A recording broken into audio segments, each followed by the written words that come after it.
It's a protection ward, Levy said as she crouched over the pulled-up carpet. Lunch had been a quick affair. Even with the extra 3 people that Levy had brought along. For some reason, Shaggy had assumed his wife had meant players when she had said her girls. But they were all NPCs.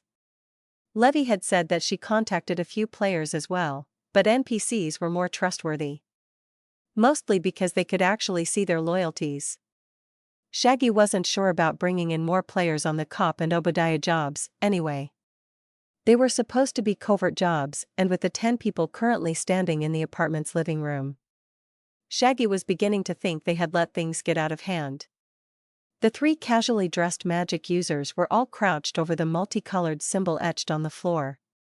Levy was rubbing her eyes as she informed Shaggy and his pack about what she discovered. So something that'll protect us? Sybil asked.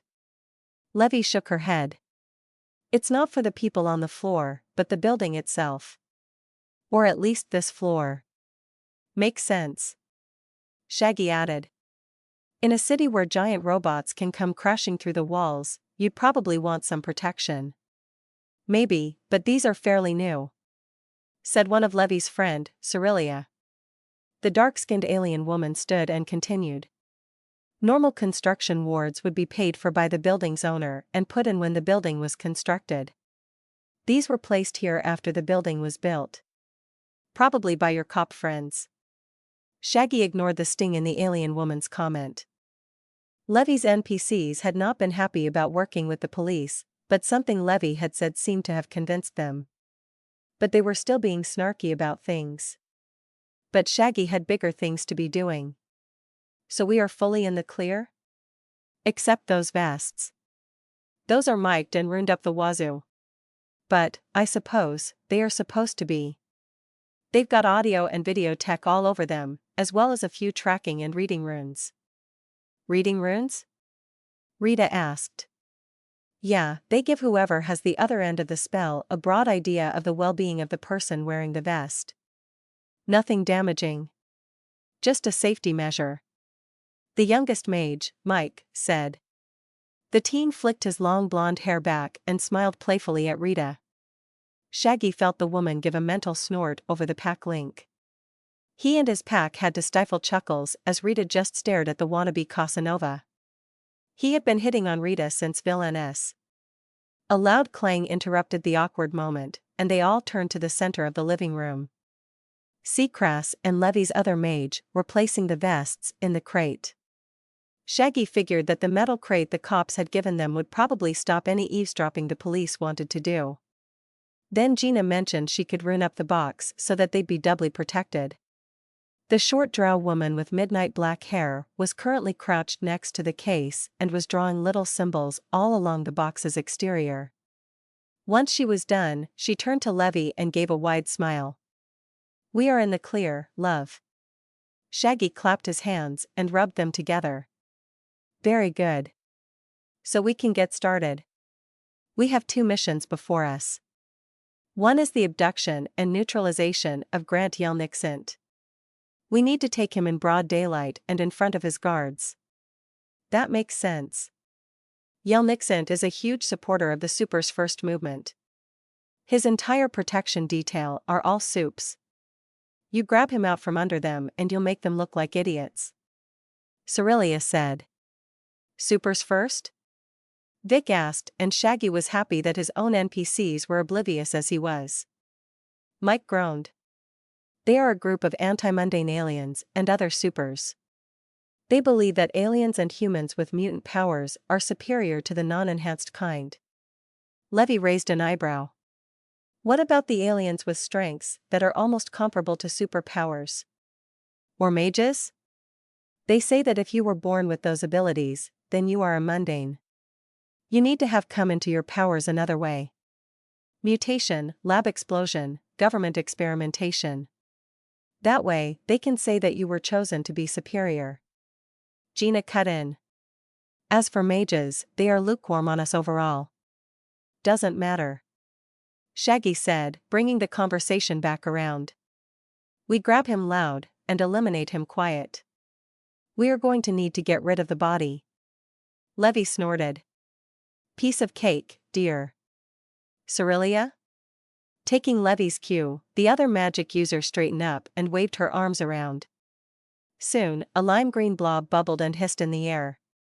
Shaggy's nose stung with the acrid smell of acid, and he and his pack took a few steps back.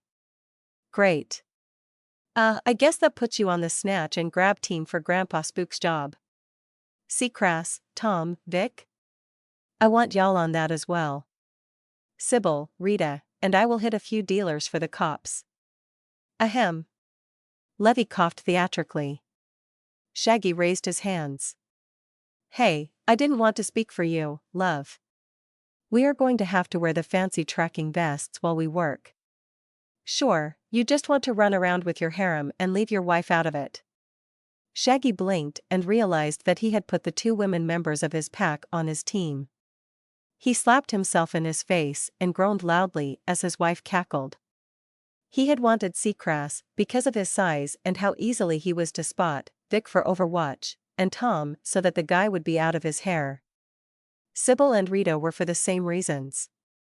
Sybil for long range and Rita for up close, and he would DPS. Judging by his wife's smirk, she had probably figured out the dynamic and was giving him shit about. He wrapped an arm around her waist and pulled her to his side, growling. Wolves mate for life, hun. You're stuck with me. Levy giggled and shoved him away slightly. Sure. I'm with you. Gina, Mike, you can join us or stay here and get this place squared away. Mike seemed to think about it, but Gina immediately said. I'll stay here. When everyone raised an eyebrow at her excited tone, she coughed awkwardly. Ahem, I mean. You know, so that someone is watching the home front. We need to get this place warded up and protected. Not to mention, I want to place a few look-away spells around the entrance. Is that going to mess with us? Shaggy asked. Gina looked apologetic as she nodded. Yeah. But I just need a bit of your hair and I can key the spell to ignore you. That way, we can come and go as we please. Shaggy gave an incredulous look to his wife, who was still loosely in his arms. But she nodded happily. Gina's loyalty is at 82. We'll be fine. She whispered. Shaggy shrugged and reached up.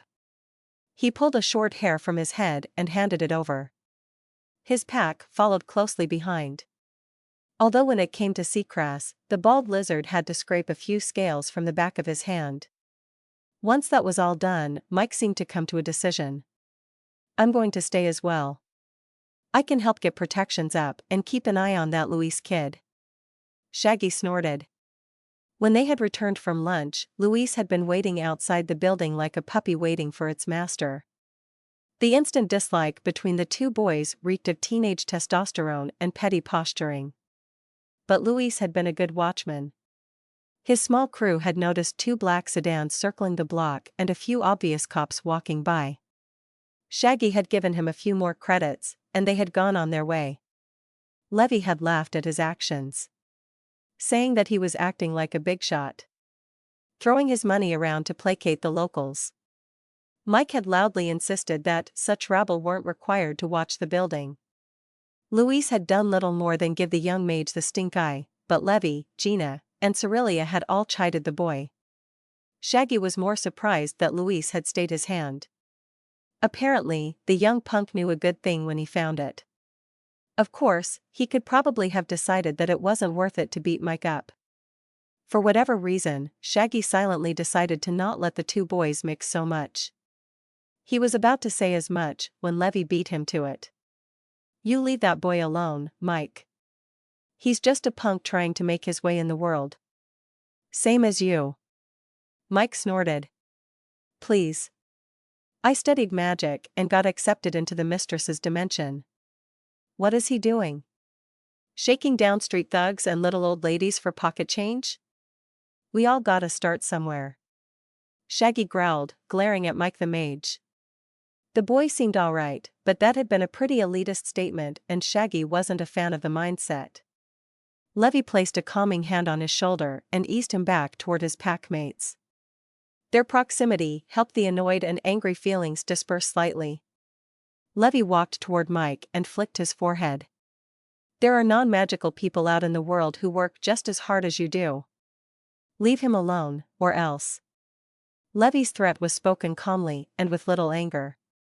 Even so, the room went silent, watching Mike for his response. The young mage looked around before throwing up his hands and muttering acceptance under his breath. Great. Now, love, let's get these damn vests on and hunt down our first drug dealer. Don't forget the rest of the stuff in that crate, boss. Sybil's reminder brought Shaggy's mind back to his deal with Zelphub. Besides the vests, there were supposed to be several other bits of equipment to go through. Good looking out, Shaggy said, as the Seacrass and the other team left. He moved over to the crate and yanked it open roughly.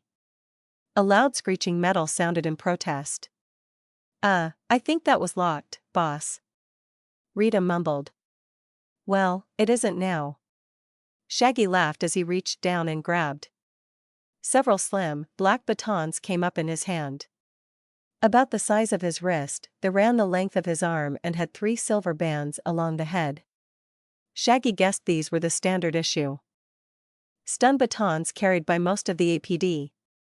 Sybil leaned and reached in and pulled out a silver gun in a holster. As she inspected it, Levy was looking at the batons. They're enchanted, she said, pointing toward the base of the weapons. Near the handle were a series of runes etched into the baton's handles. Shaggy turned the batons over to find the same runes all along the weapons. He chortled. Hee hee. Seems like overkill. Levy grabbed a baton and gave it a few test swings. It's probably to enhance the effect. If you have multiple magic users enchant the same enchantment on an item, it can strengthen it. So what does it do? Rita asked as she fiddled with a set of radios she pulled from the crate. Levy stopped what she was doing and gasped. Realization dawning on her face. I forgot about your phone, she shouted, looking at her husband. Shaggy shrugged and sighed. It's fine. We can get it later. But Rita's right, what do these rune things do? Depends on who set them. Runic magic is all intent-based. Although there are a set of accepted runes everyone uses sometimes. But I haven't really looked into it.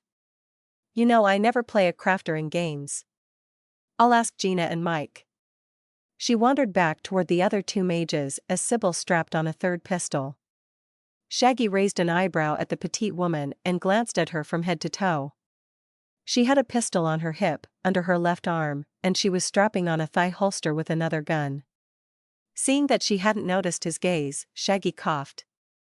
Ahem. What? Sybil started, glancing up. No one else uses guns, and these are pretty sweet. Even if I don't trust those little etchings on the handles. K-Tech manufactured MK 6 energy pistols with stun settings, and the newest branded energy supply. Some say it isn't as powerful, but I bet they do just fine. Shaggy looked over at the slim silver pistols. They were extremely minimalist in design. Without the need for a magazine, the handle was little more than a battery housing with a grip. The barrel was a circular tube with some sights on top, and he didn't see any rifling in the barrel either. Though he supposed with an energy weapon, it probably wasn't needed. On the side of every pistol was a tiny dial that Shaggy guessed set the power level of the weapon. Why are they silver? Seems like they would stick out. Sybil nodded. No idea. Most K-Tech products prefer that matte black look. Maybe these are variants for the police department? Made to look more noticeable? It was as good a reason as any. Shaggy shrugged and turned to his other packmate. Rita looked like she finally got the radio working and was slowly testing each channel. A crackling of voice cascaded quietly through the air as she rapidly searched. Seeing him looking, she grinned. These cops are using the old D-Wave networks. Those things are old as hell, but I guess if you want to save money. She trailed off as the voices finally stopped and she glanced at the radio in her hand. AHSA. Found one. We got our own channel. Though I doubt it's completely free, We'll be able to talk without getting interrupted by other people's chatter. She set about switching the other radios to the right channel as Levy came back with her baton. Shaggy smelled smoke and saw that some of the black finish on the baton's handle were scorched slightly. He raised an eyebrow. Anti-masking charm. Whoever magicked up these things had enough juice to put some pretty decent protections on them. Well, they are from the police, so maybe they have some powerful wizards on staff? Levy shook her head. I think it's more likely that it was multiple magic users. A powerful charm would have reflected anything we threw at it. This merely withstood it. So they probably have a bunch of low-level magic users all enchanting their gear. Shaggy nodded, and he strapped on a pair of batons and put on the vest. Levy moved to help him as Sybil and Rita started doing the same.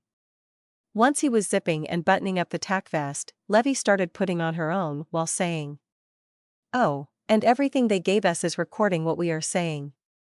Shaggy and his two pack mates froze as they finished putting on the vests. Shaggy thought about it for a few seconds and figured that Zelthub had told them that everything was recording them. He mentally went through his last few conversations as Sybil and Rita looked at the guns and radios. Levy chuckled as she finished putting on her own vest. "Don't worry about it. Just don't say anything you'll regret. I've got people on it." She shot them all a wink and Shaggy shook the thought from his mind. Once they were all geared up and ready, Shaggy and the others left the 4th floor. The girl from Louis' crew was waiting out on the stairwell as Shaggy and his friends came bursting out of the 4th floor. Her eyes widened slightly at the sight of their gear, but she quickly got control of her facial expressions. Moving toward Shaggy, she asked politely, "Can we help with anything?" Shaggy was about to say no when Levy's touch on his arm brought him around. Looking back at his wife, he tried to communicate with his eyes. But she simply waved him off and asked, "We are looking for the local big dog. Any ideas, sweetie?" The young girl grimaced a bit at being addressed as sweetie, but she nodded. "You want George?" "George?" Shaggy asked, more incredulous than anything. "Whoever heard of a gang boss named George?" "Yeah, he runs the West Side Lampers.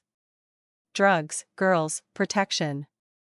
They run it all between here and Brentwood." Shaggy looked at his pack and his wife. Rita and Sybil sent him positive vibes through the link while his wife just grinned at him.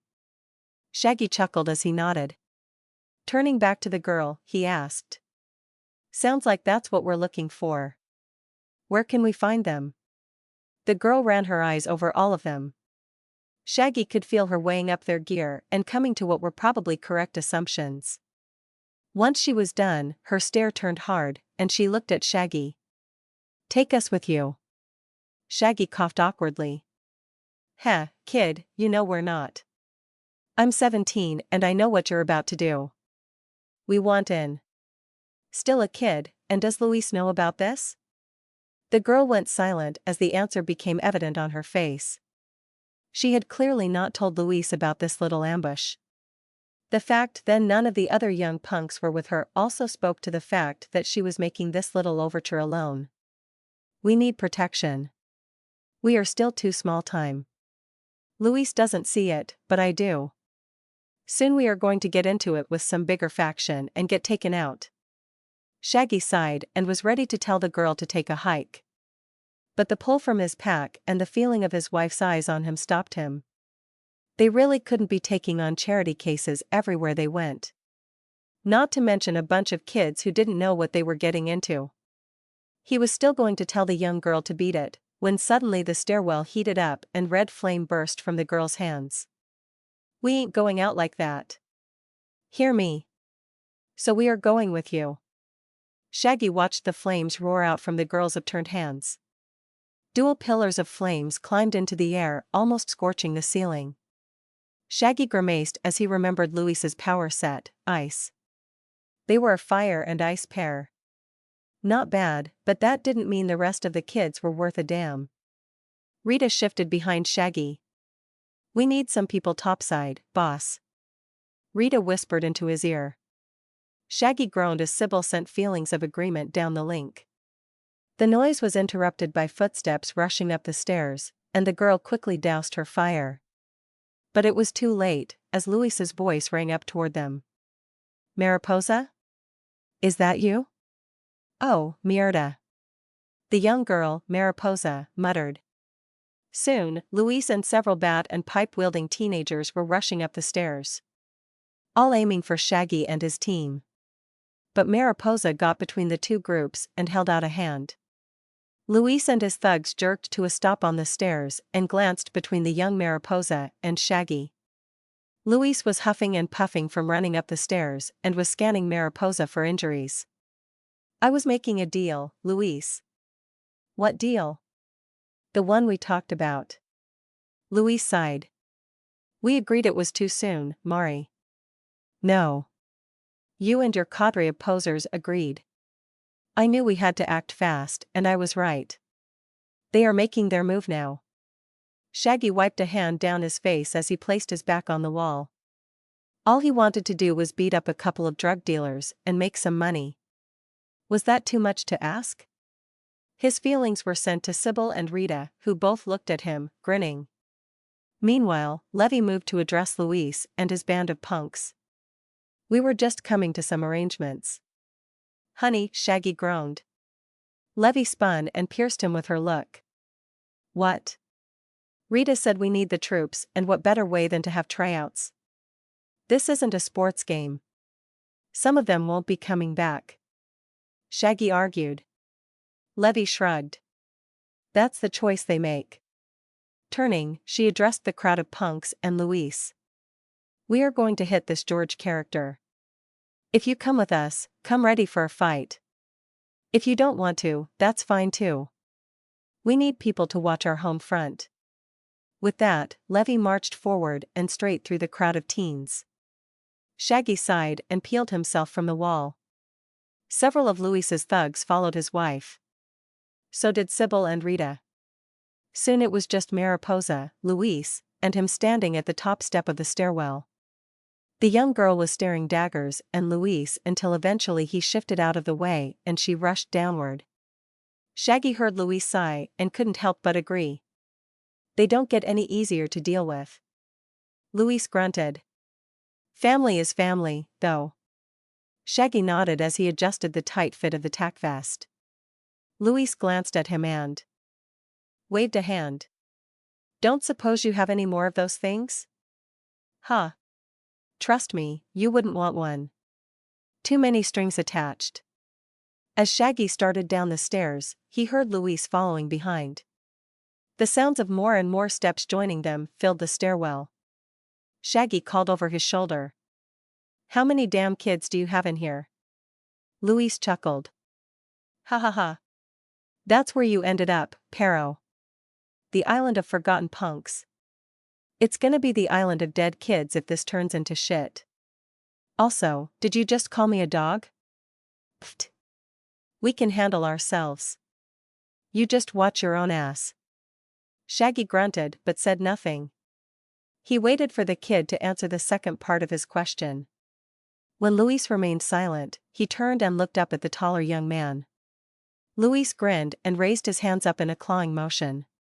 He moved them through the air like he was scratching at something, and Shaggy sighed. "I'm a wolf, damn it." "Sure thing, Perito." Shaggy sighed again and hurried down the stairs. He wasn't sure what they were going to look like. A bunch of teens and some villains dressed in police-grade gear. But he was sure they were going to draw attention. He was also sure that Zelthub was going to give him an earful once he watched today's recording. Shaggy rushed out of the building and into the evening sun, wondering how the rest of the day was going to go. 15 kids joined them as they marched down the street. Shaggy imagined they looked like a damn school outing. Just with more pipes and baseball bats. Soon, Luis and Shaggy had the kids stagger themselves. That way, they weren't so suspicious. Although Shaggy was sure his APD minders were already reporting his use of teenage soldiers. Levy didn't seem to mind the cavalcade of teens that wound up following them. She was even in spirited discussion with Mariposa as they walked. Rita and Sybil also struck up conversations with the eager young thugs. Shaggy wanted to groan. He had wanted them to stay light and compact. But now they were marching into another gang's territory en masse. Although, he guessed that was one way to accomplish their goals. It also looked like Mariposa and Luis weren't the only pair of kids that had some powers. Some were showing off energy beams, while others were sporting various physical mutations. Shaggy had his head together, with Luis trying to piece together what they were in for. So we are marching straight into their turf with bats and pipes, and they are going to have guns? Luis shrugged. Yeah. I don't know where George got the hookup, but he got it. You know some of your friends are going to die, right? Hey, that's the rule of the streets. But we ain't going to throw ourselves into the mix right away, you know? Well, at least you have some self-preservation. A large slab of rock jutted up from the sidewalk they were walking on and stood right in Shaggy's path. The werewolf gave a put-upon sigh and smashed through the tiny blockade. After the brittle bit of stonework fell apart, Shaggy turned to a light purple humanoid that was chuckling. Damn it, Marvin. You do that one more time and I'm gonna use you to break the damn thing. The teen alien just grinned and waved Shaggy away. Not intimidated in the slightest. Well, some of you seem to. Shaggy groaned as he shook out his fist. The little alien mutant had taken to throwing up barriers in front of people as a joke. Some of his teenage friends took it as a challenge. Others, like Shaggy, saw it for the massive annoyance it was. He had to break down 3 of the damn things so far, and they had only been walking for 20 minutes. Seacrass and the Snatch and Grab team had taken the car. Which Shaggy figured made sense, but they really should have discussed it. Not being able to drag this many kids on a raid would have maybe stopped a few of them. Then again, they probably would have just walked and Shaggy and his crew would have been first on the scene. Which could have saved a few of their digital lives. So tell me again about this warehouse. Shaggy grunted as they walked. It's a drug house pretty much. Most people around here know about it, but no one wants to touch it and draw George's wrath. You want to make a statement, you hit him there and you'll have his attention. Shaggy nodded and scratched his chin. Sounds like what we are looking for. What drugs? Glow? Luis shrugged. No idea. But whatever it is, I'm sure you can turn it around and sell it pretty quickly. Of course, you'd have to find your own cooks and packaging people. My boys aren't going to spend all their time packing drugs. They want to fight. Meh. We aren't in the drug game. For now, at least. So this is a seek and destroy mission. What does the warehouse look like? Can you take you and yours around to one side while my crew marches through the other side? Shaggy asked. Why? Luis asked, looking offended. Shaggy sighed. Because I don't know what you kids are capable of, and you are all loaded with pipes and bats. If you run into a group of gunmen, you're gonna get shot to shit. Luis snorted and transformed into his translucent ice form.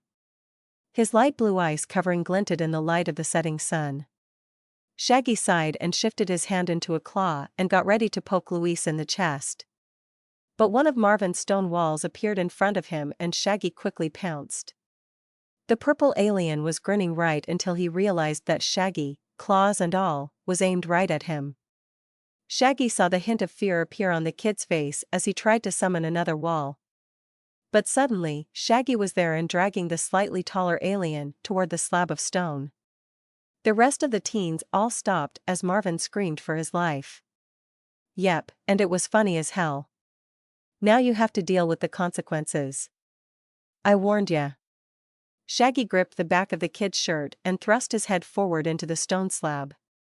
Marvin flailed his arm, trying to dismiss his stone wall, but he was too late. There was a loud thud and a flash of light, then a head-sized crater appeared in the wall. Shaggy blinked as his enhanced focus caught a clear bubble appear around Marvin's head. Shaggy glanced at his wife and saw her shooting him a saucy grin. He had wanted to scare the little shit a bit and then let the kid go. But if his wife was using a protection charm or something, then he was going to go all out. He reared back again and jammed Marvin's still screaming head into the slab of stone. There was another flash of light and the stone broke and collapsed onto Marvin's limp form. Whatever protection Levy had given him seemed to only cushion the impact. Shaggy dropped the teen on the street and dusted his hands off. It was then that he noticed Sybil and Rita holding a few other teens back. The various aliens and humans were shooting him dirty looks, and Shaggy raised his claws and grinned, showing his sharp teeth. "Any of you other little shits want to test me?" He waited several beats as Rita and Sybil stopped holding some kids back. But no one else stepped forward. They didn't stop their looks, but Shaggy just waved them off and started walking forward again. Levy, Sybil, and Rita all followed along as there was a rush of footsteps behind them. Mariposa and Luis joined them quickly, but Shaggy was sure some of Marvin's friends were trying to get their friend up. "Was that smart?" Luis asked, somewhat quietly. Shaggy shrugged. "If they can't handle that, then what's about to happen is going to be 100 times worse for them. And they won't have a shield spell helping them," Levy added. "By the way, you would have popped his head like a grape, you know?" "Meh, I was just going to scare him a little. A bunch of them are going to die here soon, you know. A little late to care now." Levy gave her own shrug. "Maybe, but can you not piss off our meat shields before we get there? Speaking of Luis, Mariposa, whenever you point out the warehouse, take the others around the back. I doubt they'd listen to me, and it'll keep them out of the way.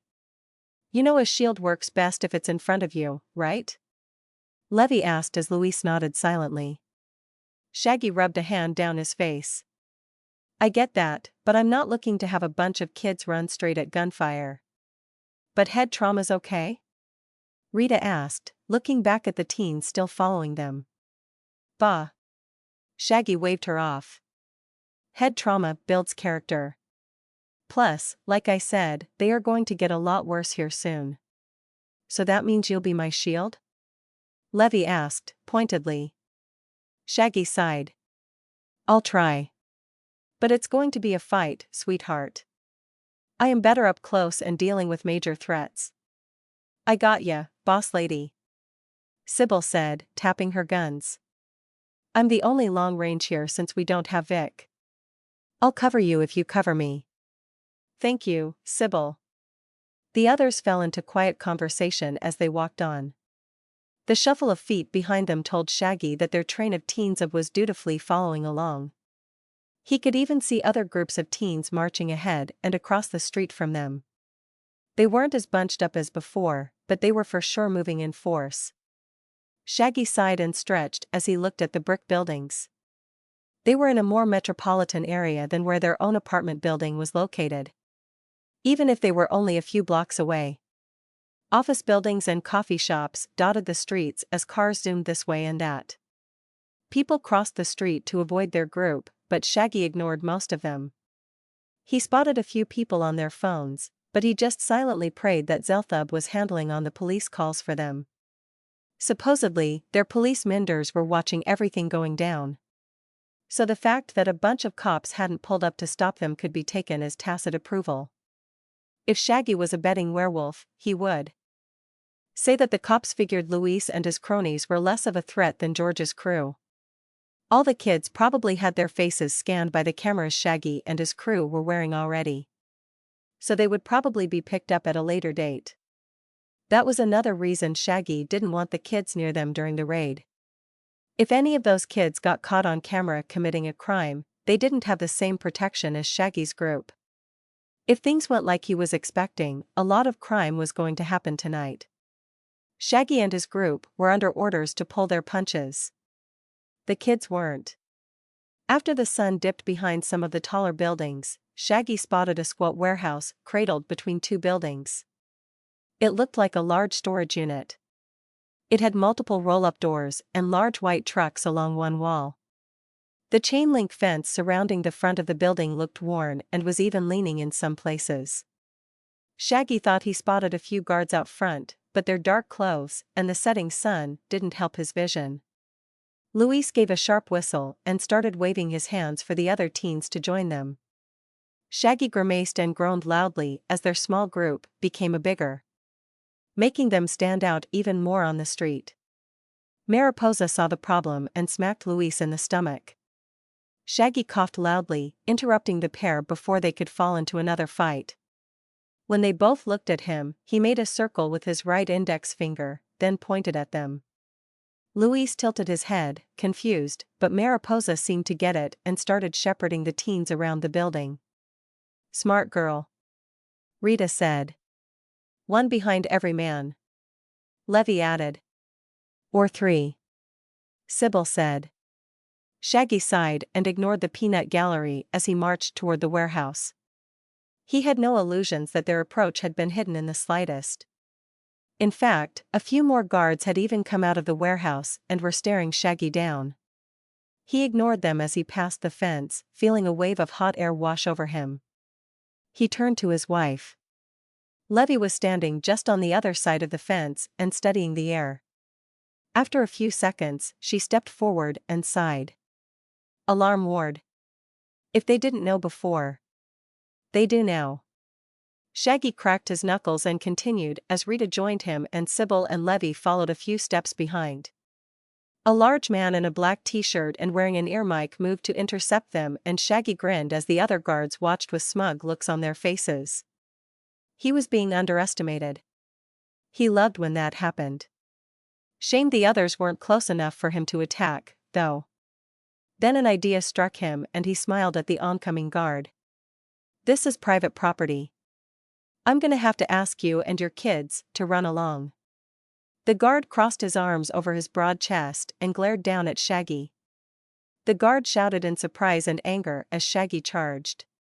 Several weak punches landed on Shaggy's head and shoulders as he rushed forward a few more steps and then released. The man's momentum carried him toward the others. Rita continued to charge forward, stun baton in hand, as Sybil opened fire along with a few dark purple spells from Levy. Shaggy took a second to take in the scene before he charged in himself. He left his batons hanging by his side as he dove into the mass of bodies with Rita. He didn't want to risk hitting the older woman with one, and he was more than happy to slam his fists into the surprised faces of the guards. Between the four of them, they made quick work of the 5 human guards. Shaggy was almost disappointed as he slammed his forehead into the nose of the last guard. It was all way too easy. He briefly wondered if the kids had led them to a random warehouse. But the sudden appearance of another guard took up his attention.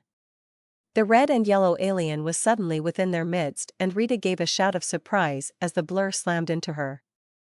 Shaggy groaned at the thought of a speedster, but an indistinct murmur from Levy and the alien was lifted bodily into the air. Shaggy didn't have enough time to act as several blue pulses of energy slammed into the floating alien. The yellow and red alien slumped over in midair and Levy gave a little cheer. "I'd never tried that before." Levy grinned. Shaggy chuckled as he offered Rita a hand up. "You good, Rita?" "I'm fine. Little shit, just got the drop on me. Let's keep going." The woman gripped Shaggy's hand, and he brought her up as the other moved toward the door. Levy sent a swirl of purple and black energy at the open door as they approached. Shaggy didn't see anyone, but he figured she was covering the door. Sybil joined in, and right before they hit the door, a burly gorilla appeared in the doorway. Sybil's shots and Levy's magic pelted the large, furry body, but it seemed unfazed. The gorilla roared in annoyance at them. Shaggy pounced forward, slamming into the larger body and sending them both careening into the warehouse. The gorilla gave a startled gargle as Shaggy's dense body hit him full in the chest as they slammed into the ground. Shaggy slammed his fist into the gorilla's face, waiting for it to bite or toss him aside. Thick hands reached up and Shaggy immediately tried to jump off. But the gorilla's feet were waiting for him. He was grabbed, and the gorilla rolled upward, taking Shaggy with him. Shaggy caught a brief look at his wife and friends' faces before he was taken through a complete 360 and then tossed aside. Shaggy felt his body slam into several wooden things as his pack and wife shouted. He felt his ribs break and then reform as he stood. The APD's vest gave some protection, but it wasn't anything special. He pulled himself out of the pile of wooden crates he had slammed into and got ready to charge back into the fight. But between Rita's batons, Sybil's sustained fire, and Levy holding the giant gorilla in place with some black tendrils, the girls were doing fine. Shaggy spun and took in the whole warehouse. It was around 15 feet high, but it went back hundreds of feet. Shaggy sighed as he saw more aliens rushing toward them, along with a few more animals. What is with the animals? Shaggy wondered as he rushed forward. We have incoming.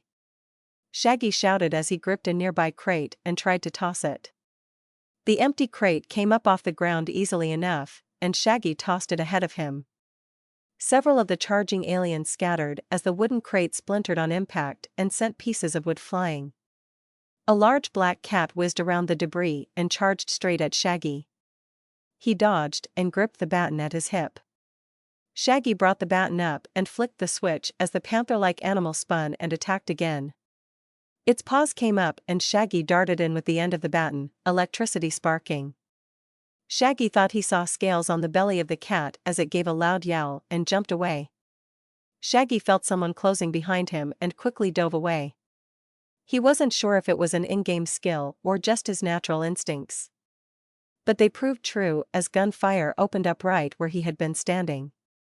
A few stray bullets hit the large black cat, and it yowled again and took off. Shaggy ignored the cat and tried to find the shooter, finding a woman holding a submachine gun and blasting away toward him. Luckily, she didn't seem to know how to aim as he slid behind a few crates. Bullets rained down around him, and he sighed as he readjusted his vest. Screams, gunshots, and smoke filled the air as Shaggy waited for the woman's gun to run dry. Sure, he could probably rush the woman and rely on his regeneration, but he didn't know how long this fight would last. Best to conserve his trump card. Soon the bullets stopped and Shaggy took a chance to glance around the crate. Another loud bang went off near his head and Shaggy saw that the woman had been joined by a few others. Shaggy grunted and threw himself toward more crates. Bullets went off and the cement floor of the warehouse came up in pieces as hot lead pinged off the ground. Shaggy came out in a roll next to a few more crates as renewed gunfire filled his ears. He sighed as he checked on the others. Rita was fighting a damn kangaroo, as Levy shielded herself and Sybil in a bubble of black magic. Sybil was firing out of the bubble with impunity. Both of his pack mates sent him affirmative feelings, which he understood to mean that they were fine. So he turned back to his own problem and made a decision. Placing his hands on either side of the crate in front of him, he lifted and charged forward. Almost immediately, his legs were targeted. A few bullets pierced the meat of his thighs, but he grit his teeth and ignored the pain as he rushed forward with his crate shield. He had to gauge the distance, but once the bullets slowed, he figured he was close enough and thrust the crate forward. Shaggy kept running as he saw multiple shooters scatter away from the flying crate. He darted in and started stabbing with the end of his baton. The electric tip caught the submachine gun woman right in her throat and she went down in a jerking heap. Shaggy dashed into the mass of shooters with impunity. A few got their pistols up in time to shoot, but his healing took care of the few hits. Shaggy grinned as he felt they were doing well. But a sudden pain hit him in the side and he was lifted off his feet and thrown onto his back. The panther thing was back, and it had pounced on top of Shaggy. He could see its weird green claws coming down toward his face and he threw the baton up in a wild block. The metal baton bent and sparked as the massive claws crunched into it. Shaggy grunted and kicked out, sending the black cat sprawling across the floor. It yowled as it righted itself and Shaggy stood. He had assumed the damn thing would run off after being shot, but apparently it had been trained very well. Shaggy threw the baton from his hands as the cat circled him. Shaggy circled as well, trying to keep the enormous animal in front of him. But a sudden yell from next to him brought Shaggy around to see a brown alien with 4 eyes firing at him with a pistol. Several shots hit Shaggy in the side and he grunted as the cat launched itself. The cat's paws hit Shaggy in the chest and tried to rake across his vest. Shaggy gripped the claws and tried to keep them at bay. But his shooter rushed forward, aiming his pistol downward at Shaggy's head. Shaggy gave a grunt and slid his body down along the cement floor under the panther cat, doing his best to put the cat in the way of the bullets. By the sound of the cat's pained yowls, he had succeeded. In fact, the cat slumped down on top of him and Shaggy had to roll out. Shaggy came up onto a knee as the cat gave another loud yowl and fully collapsed. But his attention went back to the shooter as the sound of a gun clicking empty filled his ears. Shaggy grinned at the brown alien and rushed forward. His opponent threw the gun away and tried for a punch, but Shaggy dodged the slow jab and slammed an uppercut into the alien's chin. The man's head jerked backward, and he collapsed almost instantly. Shaggy scared as he checked the surroundings again. Even more people were filling the warehouse now, and Shaggy briefly wondered where they had come from. But a fresh batch of yelling filled the warehouse as another group of people came charging at them. Shaggy sighed, but then he noticed that this new batch was full of teenagers, and he grinned. Soon he spotted Luis's frozen form slamming into the back of a man with a rifle.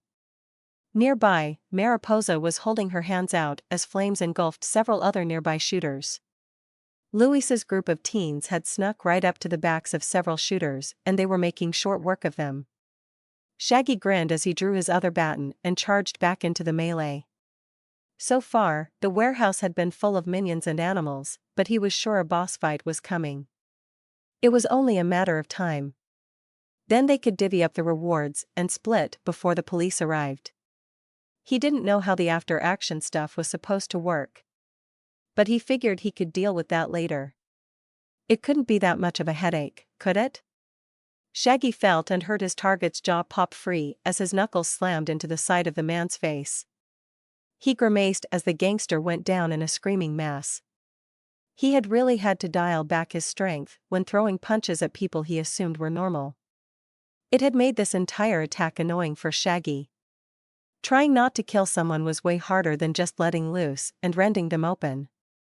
Nearby, Levy was firing black bolts of magic into a few shooters. George's gang members had taken to backing off and shooting from defensible positions. Luis and Mari's thugs were pretty useless until they started picking up dropped guns. Then they were useless and dangerous. A bullet pinged the cement floor near Shaggy's feet. He turned to see Marvin looking worried as the teen tried to hide a pistol behind his back. Shaggy grimaced and moved. He didn't have time to reprimand the kid, as he and Rita had charged the line of thugs. Relying on his healing and her armor, they hit the line of shooters and battered them till they retreated further into the warehouse. Little fights were still taking place throughout the warehouse. But the key problem was the mass of shooters. All the animals that had shown up in the initial charge were now dead or escaped. At least, Shaggy assumed. Charging forward, Shaggy felt the familiar sting of bullets hit his dense body. They pinged to the floor as he found the shooter and pounced. Sybil's blue energy shots pelted the line of shooters as Shaggy landed a clean hit on the alien that had fired on him. Thankfully, all it took to drop most of the shooters was one solid punch. With Levy and the others providing cover fire, Shaggy felt they would have this all wrapped up soon. Boss, Rita said from nearby. Her tone made Shaggy curse his thoughts that this was ending soon. Yeah? They're running downstairs. She pointed her baton at a few of the thugs in a running retreat. Sybil and Levy sent a few spells and shots toward the retreating gangers before joining. Luis and Mariposa came hurrying over as well. Both kids had fully exhausted their powers within the first few minutes of the fighting. Now they both sported small machine guns, and Mariposa had a pistol strapped to her hip. Shaggy tapped his tack vest, bringing everyone's attention to it. Okay, Luis, Mari. You guys can split. We're gonna follow them down. Take your wounded out of here. I have a tiny ass? Shaggy muttered aloud, but no one said anything. Levy gave him an exasperated look. Look, you kids go back home and heal up. Remember though, don't touch anything in this warehouse. It's for the cops. Shaggy felt Rita and Sybil turn their tack vests away from the conversation as he nodded slowly. What? Louis screamed, drawing another slap from Mariposa. Oh, yes ma'am. We won't touch any of the drugs in the warehouse. y'all go about your business. Shaggy continued to nod as he slowly backed away from the conversation. He looked at his wife, who was grinning. But when she saw he was looking, she turned it into a look of love and hugged him. Shaggy nestled into the hug as their tack vests jammed together. He didn't know what kind of camera or listening devices were on these things, but he figured it was best not to say anything more. If Luis and Mariposa got his message correctly, their little group of ne'er-do-wells would take a few things and head out. Shaggy hoped that Zelthub and his friends weren't waiting at the building. He shook off the thought as he turned back toward the stairwell and their current problem. "We going in guns blazing, boss?" Sybil asked as she looked her pistols over. "I don't know. You good for ammo, though? You've been shooting them things a lot." Sybil chuckled and tapped the side of a silver pistol. K-Tech power supply. Lasts longer than any other battery on the market and won't wear out the internals. Shit's the good stuff. Shaggy shrugged, and Levy moved closer to the stairs. Rita moved with her, ready to jump in front of the attack aimed at her pack leader's wife. Shaggy sent a mental thank you through the pack link, but the old woman just sent him back a mental scoff. For Sybil and Rita, it seemed almost ingrained in them to defend Shaggy and Levy. Shaggy wondered if the pack link was affecting them too much, but then he shrugged. If it was, they couldn't do much about it, unless they wanted to leave the pack. Shaggy moved next to his wife and heard her muttering under her breath. Figuring it was a spell, he gazed down into the darkening stairwell. His dark vision lit up small bits of the stairwell, but he couldn't see any more gangsters. Levy deflated as she finished her spell and wiped the back of her hand over her forehead. Phew. Okay. So there are about 20 of them down there, waiting. It's just a long hallway with a few doors into side rooms and then a larger room at the end of the hallway. Most of them are in that larger room. Well shit. That's a handy spell. Rita chortled. Levy waved away the compliment, pretending to be haughty as she sniffed. "'Tis nothing, dear. These asshats didn't even place any protections on their little rat's nest. Well, to be fair, they don't seem magically inclined. More animal inclined." Shaggy said. "Badger." Rita said. "Panther thing." They all exchanged looks, before shrugging.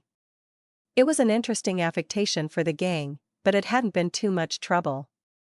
Shaggy even suspected that some of what was waiting for them downstairs were more animals. Sighing, he cracked his knuckles and stretched his shoulders. His plan had already formed in his mind, and he was sure Rita and Sybil had gotten it. But he voiced it for Levy. "So I'll take the front, Sybil next. Then Levy and Rita in the rear. I'll clear each room as I hit it and then move on. Once we hit the big room, Sybil and Levy, you two take out the larger threats while Rita and I start from the outsides and work our way in. Good?" All three ladies nodded simultaneously, and Shaggy smiled at how his plan was accepted so quickly. Rita rolled her eyes at his feelings of happiness, and Sybil just snorted. Levy gave them a confused look, but Shaggy spun and headed down the dark stairs.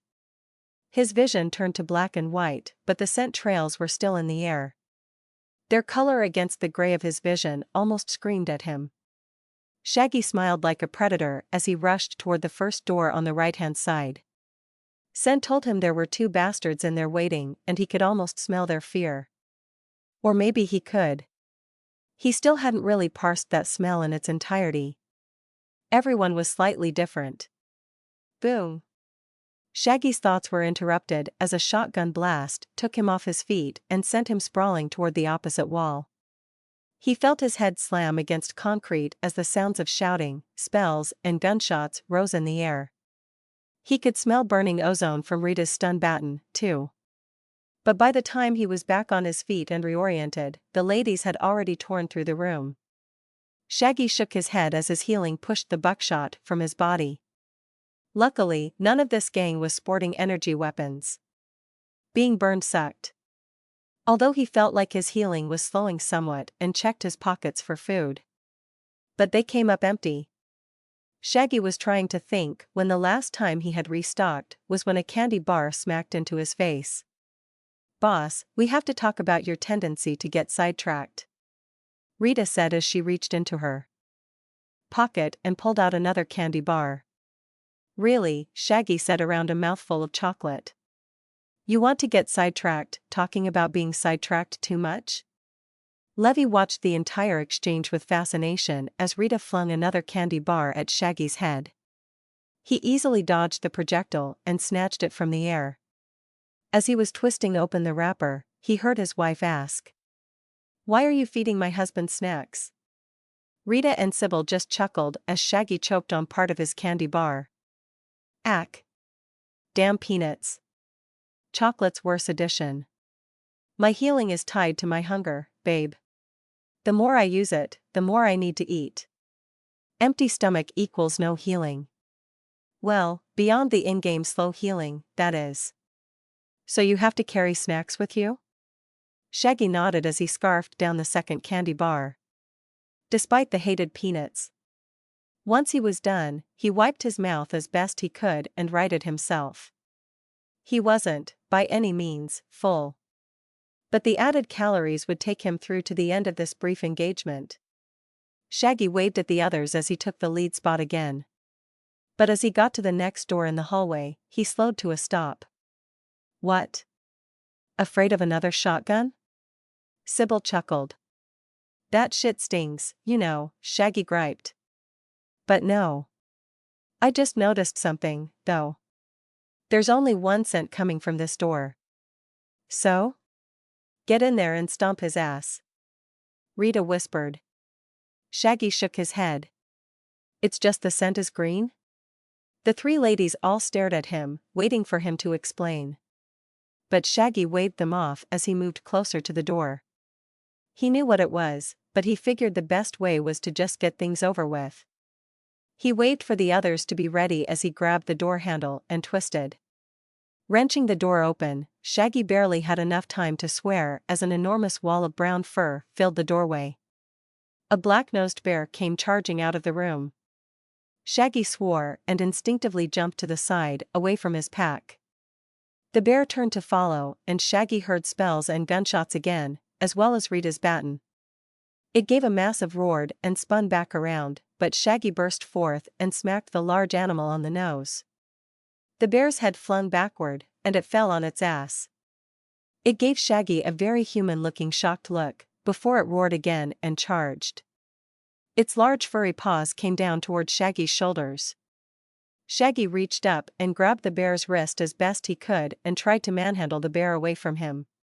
Surprisingly, Shaggy found that he was slightly stronger. He grinned as he slammed his head forward into the surprised bear's face. The bear shook its head and roared again, but Shaggy just headbutted it again as the ladies attacked the bear's broad back. But the bear seemed to remember it had teeth as Shaggy went in for a third headbutt. This time, Shaggy's shoulder was pierced by several fangs. Luckily, none of them seemed to make it through his dermal plating and the bear worked its jaw trying to chew. Shaggy screamed, released the bear's paws. He wrenched the bear's jaws open and freed his bleeding shoulder. He glared at the bear as the beast reared back again, ready to slam down on top of Shaggy. But suddenly, black straps of magic emerged from the walls and wrapped the bear in their grasp. The bear struggled for a few seconds before the wraps tightened and wrenched roughly. There were several loud snaps as the bear went limp and fell to the floor. Shaggy smiled until he heard Rita's cry of concern. Shaggy barely noticed his tack vest fall away from his body as he rushed around the dead bear. Beyond, he saw Sybil and Rita crouched next to a collapsed Levy. Shaggy gave a sigh of relief that his wife hadn't vanished. That meant she was still alive in-game. "What the hell, love?" Levy rolled onto her back and smiled up at him. "Sorry, that was a load of magic. Combined with the battle upstairs, my MP was already low. I just need a few minutes. Or we could go handle it," Sybil said, although she didn't sound too sure of herself. Rita looked at Shaggy for orders. But he was doing some quick math. 3 out in the hallway meant there were 17 more thugs in the last room. Even with Levy, it was going to be a tough fight, and none of them were at their best. They kept having to pull their punches, and Sybil could only provide so much cover on her own. The best thing to do was wait. Although that would probably give George's gang more time to prepare. As the bite marks on his shoulder finally healed over, Shaggy realized his vest was gone. A thought entered his head, and he mulled it over for a few seconds. Rita and Sybil seemed to follow along with his thought process as Levy got into a sitting position. Shaggy decided and reached down and picked up his wife. Rita and Sybil followed as he went back to the first room and sat his wife down in what was a decent-looking break room. "You three wait in here and I'll guard the door," he said simply. Levy looked ready to argue, but Rita placed a hand on the drow woman's shoulder. Levy nodded slowly and glared at her husband. She said nothing, but Shaggy was familiar with the look. That was her "don't be an idiot" look. Shaggy gave her his best "you already know I'm an idiot" look in return, and went into the hallway. 17 gang members were probably too much for them if he and Rita had to hold back. But if he could go all out, then those bastards would be toast. Shaggy felt his grin get bigger as he turned toward the end of the hallway and grew his claws. He passed the remains of his vest just as he felt his shoulders pop. He relaxed his mind and tried not to make a sound as he practically fell through the door at the end of the hall. The smell of formaldehyde and animal feces filled his nose as it elongated.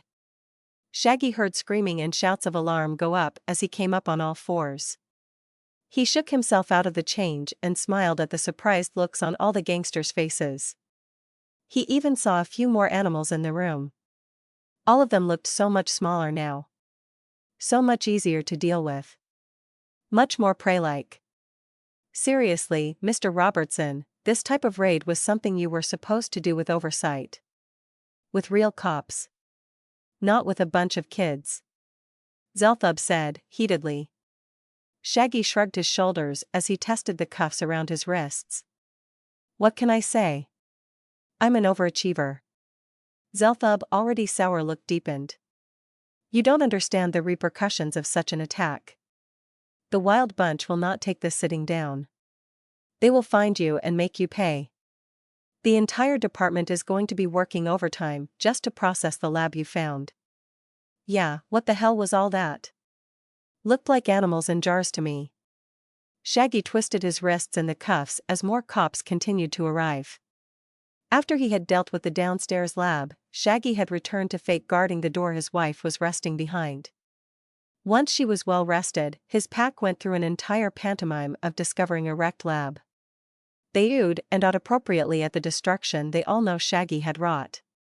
Once they got their reactions on camera, they proceeded to take stock of the laboratory Shaggy had wrecked up in his werewolf form. It was a massive room full of lab tables and large cylindrical containers, each carrying a different type of animal.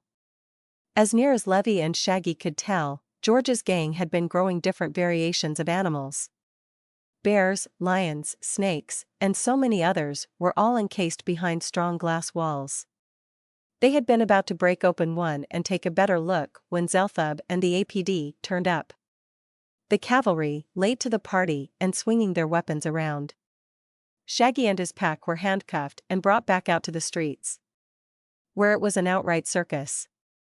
Cop cars were everywhere, drones flying overhead, the odd civilians sticking their nose around the cops guarding the perimeter.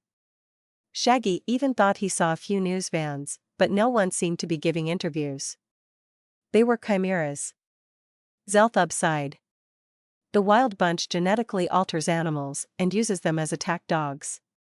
Levy mumbled something around the gag they placed around her mouth.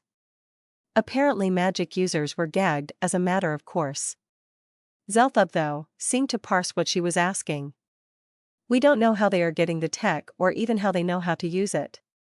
Besides, that shouldn't be your concern right now. What should concern you is how you are going to answer for a major attack to one of the biggest players in this portion of Austin. Well, for one thing, I am going to say you're welcome. Shaggy started. Seeing the annoyed look on Zelthub's face, he continued. What? We took out a major warehouse from one of the biggest gangs. Isn't that what you wanted? Zelthub rubbed a hand down his face. No, what we wanted was a controlled assault on the minor dealers in the area. Then once we had enough of them behind bars, we'd go after the suppliers. The wild bunch barely deals in drugs. All you lot have done is kicked a hornet's nest while endangering a bunch of teenagers.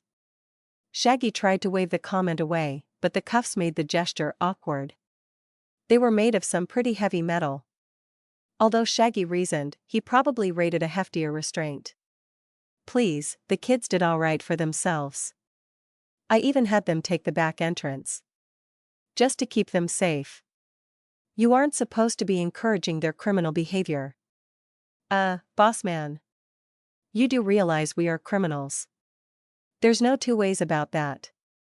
Now we have no problem helping you out with this. But you do need to acknowledge who you got into bed with. Zelthub straightened up and glared at Shaggy. Believe me, I have been made well aware of that. In fact, it has been proposed that we send the lot of you back to prison. But you are not going to. Because all your criminal activity thus far has been relegated to a certain underground location.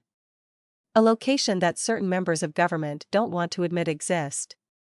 All we have on you is an attack on a known gang hideout. Which looks like a legitimate police raid with you wearing and using our equipment. Shaggy grinned at the taller red demon and glanced down at his restraints. I'm sure it doesn't now. With us cuffed out here on the streets. So what's the police angle gonna be on this one? Zelthub huffed angrily, small black flames shooting from between his pointed teeth. I don't know. I have to run all of this up the damn chain. For all I know, the brass is going to love all of this shit. But for now, you and your lot are to be confined in the safe house. All joint operations are to cease and we will reevaluate our partnership. Perfectly reasonable and understandable. We will happily remain under house arrest. Although we might send out for a couple of things. You know we had to redecorate since moving in.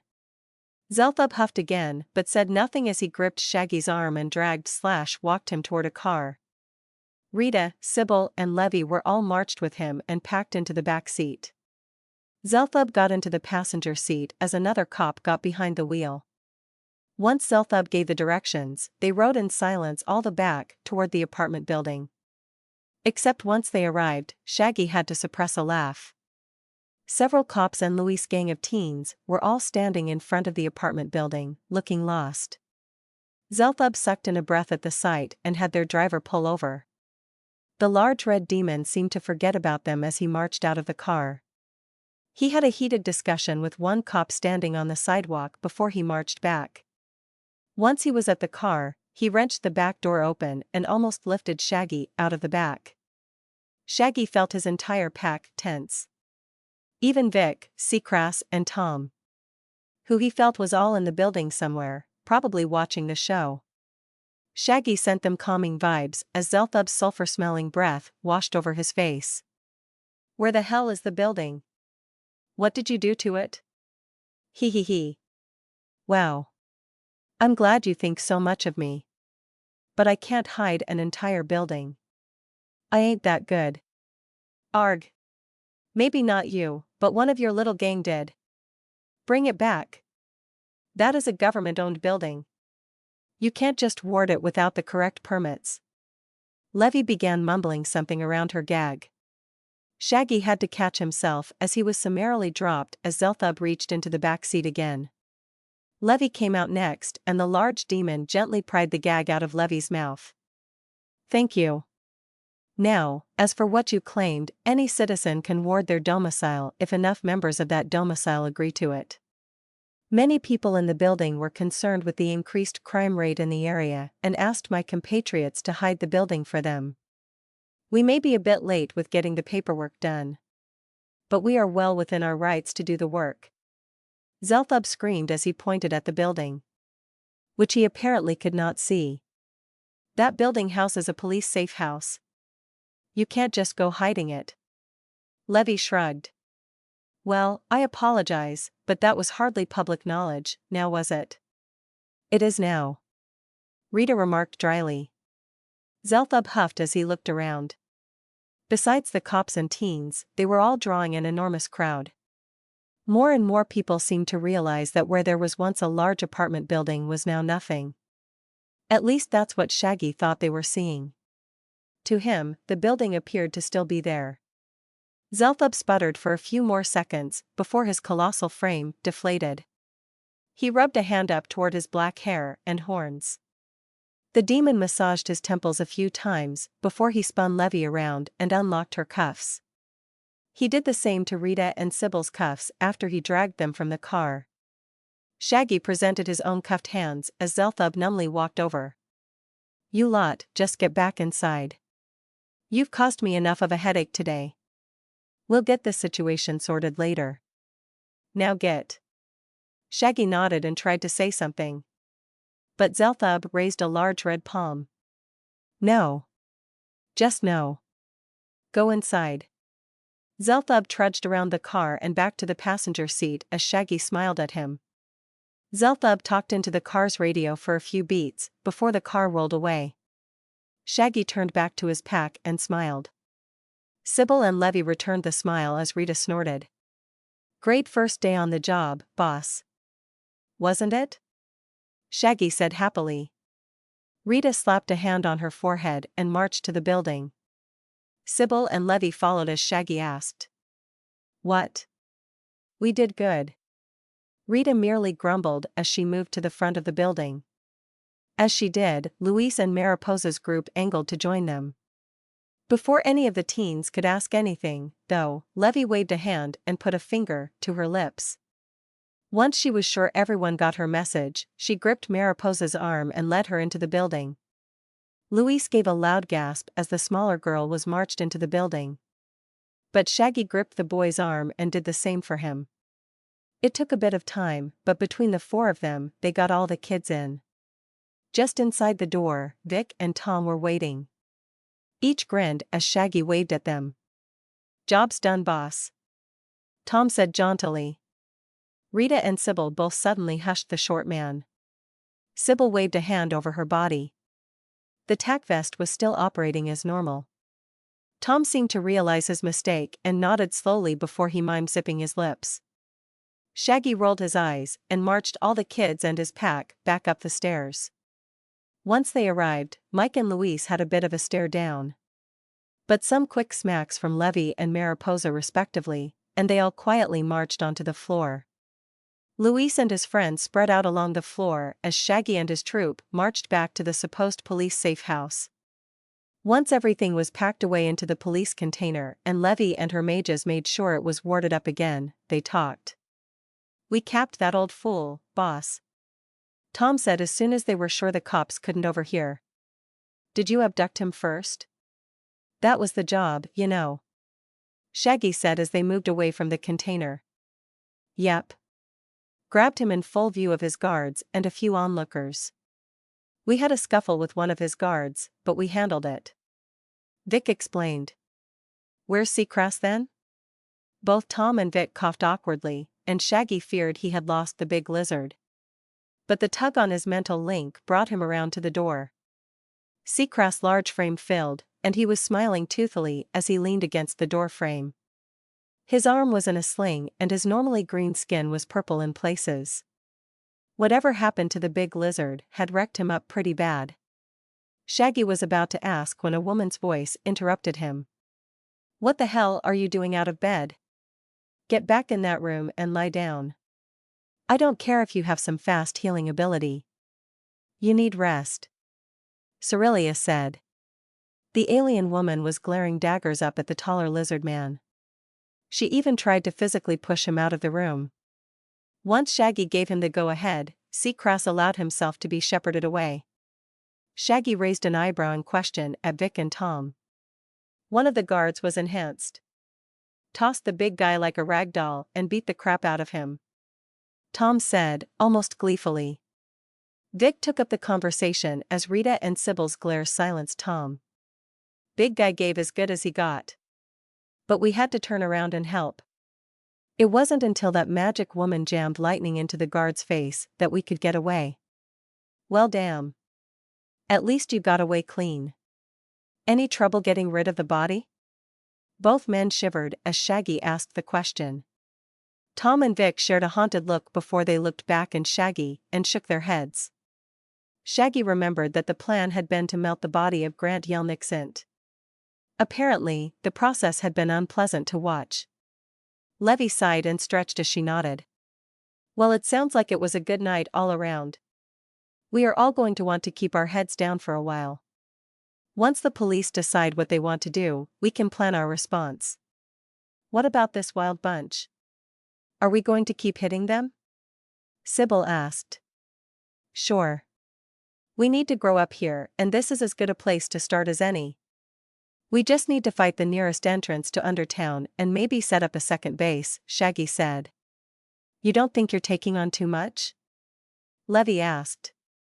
Shaggy shrugged. Sure, we could probably take it easy. But where's the fun in that? Besides that, Blood God wants me to move against Cog. I would like to do so from a stable base topside. Mostly because that's where that old bastard is. That reminds me, I have to get on the forums and form a raiding party. Levy sighed. I don't know. Maybe we should wait till we actually find Cog. I can get some feelers out at least. You can't share the quest, really. But maybe people will join up just to hit a well-known villain. We'll get Soups and villains in on this. It'll be great. Shaggy chuckled at his wife's enthusiasm and nodded. Fine. You do your thing. I'm going to keep going with things here. And the police? Rita asked. We'll take that line as far as they'll let us. But if they get cagey, we'll cut ties and set up somewhere else. We are going to need other hideouts while we are up here. I know a few places. A female voice spoke from the doorway. Shaggy and his pack turned to find Mariposa in the doorway. Luis grasping her arm. I am so sorry about her, man. We'll get out of your hair. But Mariposa paid Luis no mind as she ripped her arm out of his grasp. There are a few warehouses and abandoned buildings you guys could set up in. But how are you going to avoid the cops? Shaggy grinned at the young girl's moxie as he crossed his arms in thought. The only plan he could come up with was sneaking around at night and doing their best to be stealthy about things. But that was really not his style. The quiet snorts and glancing he got from his pack signaled their agreement with his train of thought. What do you suggest? Shaggy said, offering the young girl a chance to prove herself. Rita and Sybil also elected to stay upstairs and keep an eye on the cops. There were still a few cars out on the street, most of which were probably unmarked police vehicles. Levy thought it was only a matter of time until the cops brought in their own wizard or sorcerer. But given how understaffed the department seemed, Shaggy doubted it. At least they wouldn't be by soon. Maybe by the time the cops got their shit together, they'd have their secret passage out of here. So, what are we looking for? Sewer access? Underground tunnel? Maintenance tunnel? Shaggy asked excitedly as they hit the first floor. Mariposa rounded a corner and continued down some stairs, answering over her shoulder. The last one. Y'all just have access to a maintenance tunnel down here? Levy asked. Shit no. Mariposa cackled. The city boarded it up ages ago. It was supposed to carry all sorts of cables and electrical shit into the neighborhood. Part of the new Austin restoration plan. But it didn't get that far. They went down another flight of stairs and Shaggy saw a door at the bottom marked storage. Why didn't the restoration get very far? Levy asked. Because it was too damn expensive. So the city fixed up the nicer neighborhoods. But the rest of us? We're all shit out of luck. What about K-Tech? They didn't donate any funds to the city for renewal? The smell of dust and sweat assaulted Shaggy's nose. He had to take a few seconds as he tried to reorient from the smells. Levy and Mari slowed, but he waved them forward. The storage clearly hadn't been used lately. Once he had collected himself, Shaggy followed the two ladies inside and looked around. His initial impressions of the storage room were clearly off. There were several fenced-off storage areas full of random junk. Bicycles, skis, big and small boxes, were everywhere. Both the left and the right sides of the room were sectioned off into different units, all numbered by floor and room. Shaggy and Levy followed the young girl down the center aisle, past all the chain-link storage units, heading for the far wall. Once they reached the far wall, Mariposa moved to the side and waved a hand. "Tada!" Shaggy raised an eyebrow. "Yep. That sure is a door. You gonna open it?" Mari opened her mouth to say something, but Levy slapped his chest. "It's warded, dear." Shaggy looked up at his wife. Her purple eyes were aglow with power and she was studying the door. Mariposa sneered at him and he flipped her the bird behind his wife's back. Not fooled, Levy smacked him again. "Hey! Shouldn't you be focused on all that magic hoodoo? Don't flip the child off," Levy said as she crouched down to look at the bottom of the door. Shaggy scoffed. "Sure. But it's okay to take the kid into a gang fight. I'm right here, you know." Mariposa grumbled loudly. Levy stood again and gave Mariposa a stunning smile. "I know, Mari. I'm sorry." Mari nodded, assuaged, and Levy turned to Shaggy. They communicated silently for a brief period before Levy sighed and waved at the door. "It's some kind of Everlock ward. They didn't care if people found the door, they just didn't want anyone to open it." Shaggy moved toward the door and tested the door handle. Once sure he would not get magically jolted, he twisted the handle with all his might. "So can we force it?" "Clearly not." Mariposa snarked. Shaggy stopped himself from flipping the kid the bird again and put both his hands on the door handle. Metal creaked and he could feel something about to give, but then the door handle twisted in his palm and reset itself. It was like the door fought him to stay closed, even with his enhanced strength. Shaggy wrung his hands out as he looked at his wife. The drow woman had a smug smile on her face as she turned around. "That should do the trick. It'll take a while, but no one will know that we got it open. I imagine the city has some kind of alert set up if one of these wards fails." Shaggy shrugged. "If they do, I doubt they are watching it that closely." "True. But better safe than sorry." "Where did you learn all that?" Mariposa asked as she followed Levy back the way they came. Shaggy followed the pair as Levy explained about her time in Corrigan's pocket dimension. Apparently, his wife had spent a lot of her early game in wizard school, something that cracked Shaggy up to no end. But Mari seemed enraptured with magic. It was the first time Shaggy saw the young girl acting her age. She pelted his wife with questions all the way upstairs. According to Mari, going to magic school was a pretty costly endeavor. And that was only if you had the talent for magic in the first place. But, according to Mari, getting tested for magical ability was also pretty pricey. But she and her brother had even less chance of having magic, because they were already mutants. "Oh, boo-hoo. I can only throw fire from my hands," Shaggy mocked, drawing glares from both women. Levy waved him off as she put an arm around Mariposa's shoulder. "Ignore him. He's just angry that he smells like a dog. Tell me what you can do with your fire, sweetie." Mariposa looked a little uncomfortable with Levy's closeness, but she went into a description of her and her brother's power sets. Shaggy only half listened as he followed them up the stairs. As he did, he put his nose to his armpit. Bleg. Shaggy recoiled as the smell of sweat hit his nose. Both ladies turned to regard him again. But Shaggy straightened his back and tried to ignore his stinging nostrils. Once both Levy and Mari turned away again, Shaggy let out a loud breath. Through all his time in the game, he had thought very little about a shower. Most games nowadays would add that layer of realism, but it wasn't that bad.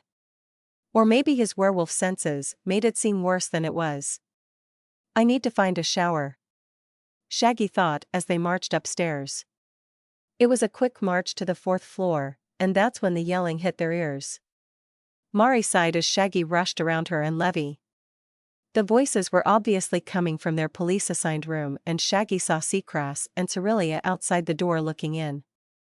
It was a mix of voices all shouting angrily, and Shaggy was sure he knew who was to blame. Sure enough, as soon as he squeezed past Seacrest's bulk, Shaggy saw the two young men almost nose to nose. Vic was seated on a crate nearby, enjoying the show, as Tom tried to pull Luis away from Mike. Gina was holding the young wizard back as the two boys yelled at each other. "Yeah. I bet you had it so rough. How much your parents pay to get your magic unlocked?" Shaggy sighed as he watched the two kids yell over each other. Rita and Sybil were at the windows, occasionally looking down at the street. But mostly they were also enjoying the show. Through the pack link, Shaggy felt that his entire crew was ready to pounce if either of the boys got violent. So Shaggy leaned against the wall and waited as Levy and Mariposa dashed into the room. Mari immediately jumped on her brother's side and Levy stood over her, eyeing Mike. The two boys eventually ran themselves out with a little more chest bumping. Mari actually ignited another round of yelling as Mike went after Luis' lack of proper care to the younger girl. Levy tried to intercede a few times, but Mike seemed adamant in telling Luis and Mari how wrong they were living their lives. Once both boys had yelled themselves out, Mike finally turned his look around the room. Shaggy wasn't sure, but he didn't think the young magic user was getting a lot of sympathetic looks. He had basically told Luis and Mari it was their fault they were poor. But then again, Luis was also making a few assumptions about Mike. Shaggy didn't know either of the boys' life stories and, frankly, he didn't care. Levy, on the other hand, seemed highly annoyed that she had been ignored for most of the boys' argument. "Levy," Mike whined. "Get the hell out, Mike." Levy yelled, calling a ball of purple energy into her hand. Mike yipped, clearly afraid, and dashed from the room. Once he was gone, Levy turned to Luis and Mari and bowed her head. "I'm sorry about him. Regardless of his issues, that was unprofessional." "Yeah, and if there's one thing, we are. It's professional," Rita muttered. Shaggy bit back a chuckle as Levy glared at his pack member. Rita looked unapologetic as she turned back to looking out the window. Sybil just shrugged as Tom went back to sitting next to Vic. Shaggy pushed himself from the wall and walked over to a huffing Luis. "What the hell sparked all of that?" Luis' already red face turned 3 shades redder as Rita's voice came over Shaggy's shoulder. "I asked Luis if he wanted to eat with us." Shaggy could feel the smugness coming from the older woman. It took Shaggy a few seconds to get it, but when he did, he whirled on his pack mate. "You purposefully set the two up, didn't you?" Rita didn't even turn away from the window to look him in the eye. "They were going to get into it eventually, boss. This way, we were all here for it." We all sort of knew Mike was out in the hall, keeping an eye on Luis. Sybil added. "More like watching Rita," Tom said with a sour look. Rita turned to glare at Tom as Mari asked angrily. "So, you set my brother up?" Rita waved the girl away. "It wasn't going to come to anything. Mike just has a giant chip on his damn shoulder for some reason. This way, the worst of it is out of the way and we can all move on. Also, maybe now that blonde-haired upstart will leave me alone. Maybe they should just fight and get it over with." "Shaggy," Levy admonished as Mari clutched her brother's side. "What?" "They could knock some damn sense into each other and we'd be better off without all this damn teen testosterone. Maybe we should send the other one away," Vic said as he cleaned his gun. Levy grumbled but said nothing. Gina nodded, though. "That might be for the best. We all know he only followed us because he thought Levy was lying about having a husband." The room suddenly went quiet as Shaggy raised a questioning eyebrow at his wife. Levy's dark cheeks went darker as she smiled at Shaggy. She waved a hand. It was a harmless crush from a kid. Plus, he's good with elemental magic. I figured he'd switch targets as soon as he realized you were real. Still meant he wasn't focused on me, so I figured we could use him. Shaggy nodded a few times before he said. Okay then. Well, I'm going to go kill a wizard and then take a shower. I suggest everyone else settle in. We gotta wait for Levy's spell to wear down the door. Once that's done, we can work on the next steps. Which are?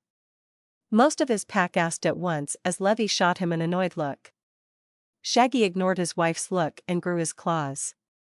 More spook missions, and maybe some stealth recon on the wild bunch. You sure, boss? You're not so good at the stealth stuff. Tom said. Well, it's a good thing I have you then, isn't it?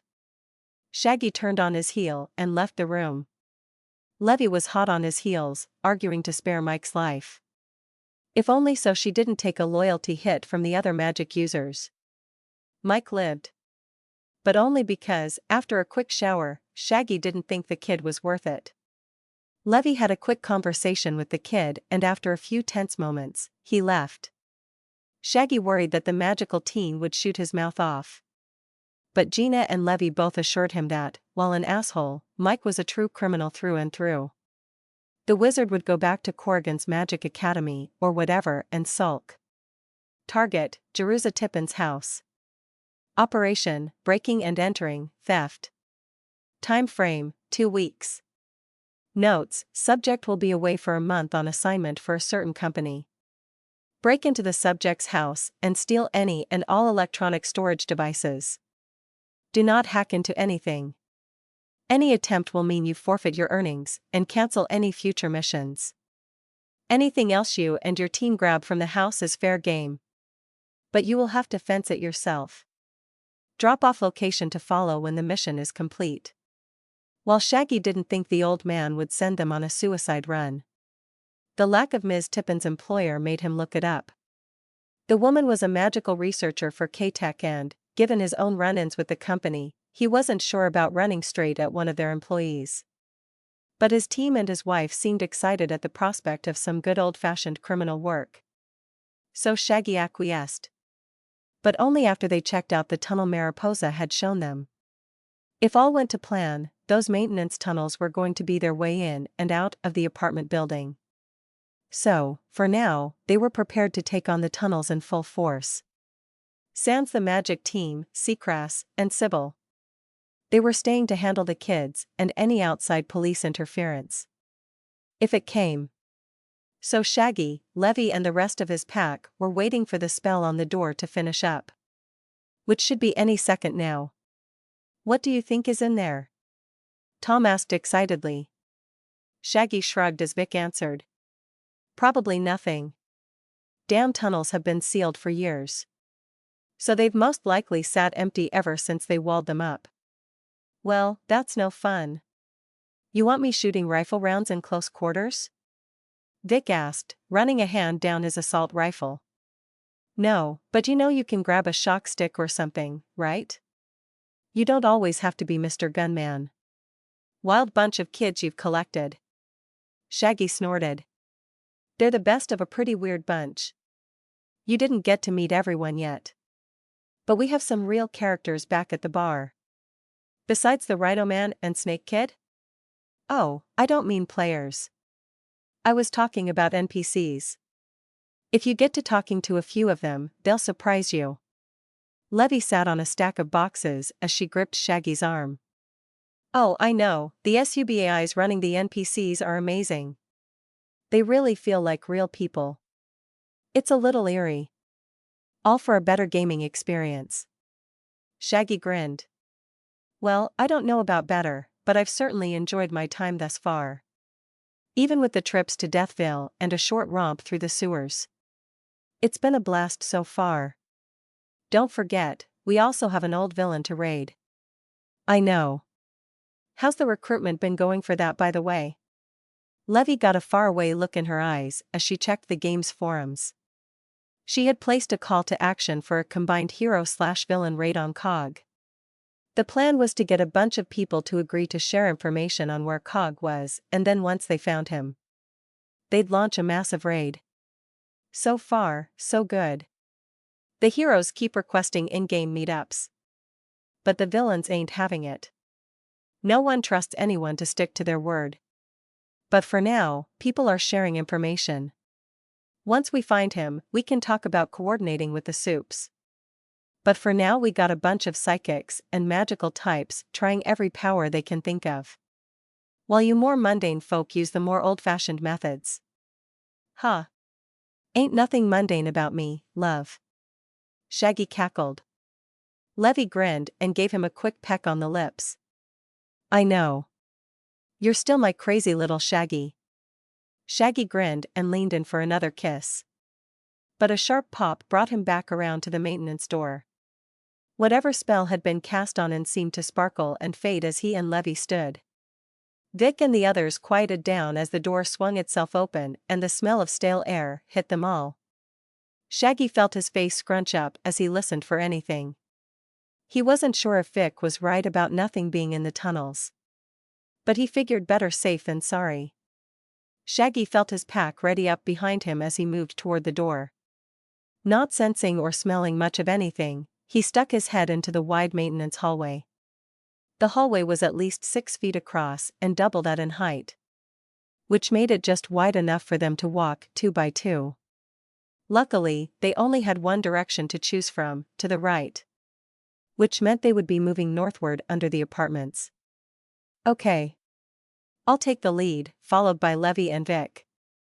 Tom and Rita, y'all got the rear. Honey, if anything is down here, you and Vic open up on them. Just watch your fire. Levy gave him a quick nod, but Vic grinned as he turned to Tom. That's why I carry a gun. Hey, I got one too. Tom argued as he raised a police-issued pistol. Shaggy stared, stupefied, as Vic and Rita groaned out loud. Tom watched all of their faces in confusion as he held up the silver pistol. Seeing that he wasn't getting it, Shaggy marched over and snatched the pistol out of the slim man's hand. Dumbass. The police can probably track these. Please tell me this wasn't your only weapon. Tom looked annoyed as Shaggy set the gun down. Seeing that he wasn't getting it back, Tom blew out a breath and grumbled. I got my metal claws, but they are upstairs. Well, go get them and take this with you and put it back in the damn police case. Make sure that the wards on the box are intact before you come back. Got me? Yeah, I got you, boss. Tom sullenly picked up the pistol and ran out of the room. Shaggy gave Levy an apologetic look and turned to the others. Neither of you saw him grab a police weapon? I'm not his keeper. Rita shrugged. I saw it. I just didn't think he'd be stupid enough to bring it. Vic said. Shaggy rubbed a hand down his face as he thought back over their conversations, trying to see if he said anything incriminating. Well, more incriminating than the police already knew him to be. Levy put a hand on his shoulder. Relax. It was only probably bugged. It's more likely they have a locator spell on it. In case a stack of weapons goes missing. We are fine. Shaggy nodded as he settled in to wait for Tom. Luckily, they didn't have to wait too long as the skinny man quickly returned. The claw glove they had pulled from the Quinnica patrol gleamed on his hand as he huffed and puffed. Shaggy grimaced slightly as he compared Tom to the others. Rita and the others had all outfitted themselves at Rolled Shop. But Tom was a tightwad, apparently. He was still in civilian clothes compared to Rita's silver armor. Even Vic was decked out in heavy leathers. Noticing his gaze, Tom's face grew red. What? Dude, please spend some money on armor and weapons at some point. Shaggy ordered. Why? It's all gonna be pointless when I become a werewolf. Tom argued. Can you do that? Levy asked, surprised. We do not know if I can do that. Even if I can, there are going to be occasions when being a big-ass wolf ain't going to help things. Rita snorted. Let it go, boss. We've had this conversation too many damn times. We've all decided to let the lone wolf here get himself killed and then we can replace him in the pack. Sybil and I were thinking Yuki. Shaggy grimaced as Tom gave an indignant "Hey." Shaking his head, Shaggy returned to the tunnel and started walking. He let the pack link feed him info on how quickly his pack got into position and started walking. The tunnel walls were full of old and decaying piping. Spiderwebs filled the dark gaps between the pipes, and Shaggy was sure he saw a few bugs skitter across the defunct wires and pipes. The tunnels appeared mostly empty as they continued northward. There were a few faded directions on various bits of the walls, but Shaggy didn't stop to make them out. He was mostly trying to identify the various smells in the air. But a good number of them were so old that they were practically non-existent to his enhanced sense of smell. Even the air smelled old. But then came the problem. After walking in the dark for over 30 minutes, their group hit a four-way intersection. Shaggy grimaced as he turned back to his pack and wife. Levy's purple eyes practically glowed in the dark, and Shaggy momentarily lost himself in them before he coughed it off and said, "Any thoughts?" "Yeah," Rita said. "You and your wife need a room." Vic and Tom snorted as Shaggy shook his head. Levy, however, chuckled demurely. "Don't worry about that. Well, get to it." "But as to a direction? When in doubt, go left. Works in dungeons sometimes." Shaggy coughed. "Ahem. Left it is then." Not bothering to see if they followed, Shaggy hurried down the left tunnel. Soon he felt the low hum of his pack link as information and feelings were shared among them. Mostly, it was suppressed boredom, which Shaggy could understand. These tunnels were exactly what they needed. But that also meant that they were pretty much abandoned. So all they needed now was a way back up. Unfortunately, Shaggy hadn't seen any other doors in the tunnels. He was about to suggest turning around and splitting up when a strange smell hit his nose. He recoiled a bit as he froze and took a deeper sniff. The stale air was broken by the scent of wet dog. Shaggy shook his head and tried again. But the stench persisted. Shaggy sent out a general warning to his pack and continued forward. Levy followed closely, but whispered, "Trouble?" Shaggy shook his head and whispered back, "No idea. I got a weird scent. Maybe some animal found its way down here after all." His wife said nothing, but Shaggy felt a hum in the air as Levy called on her magic. Their group was poised and ready for anything. Which is why Shaggy's yelp of surprise made them all jump. He had gotten another scent. This one was way more familiar to him. Blood on the air.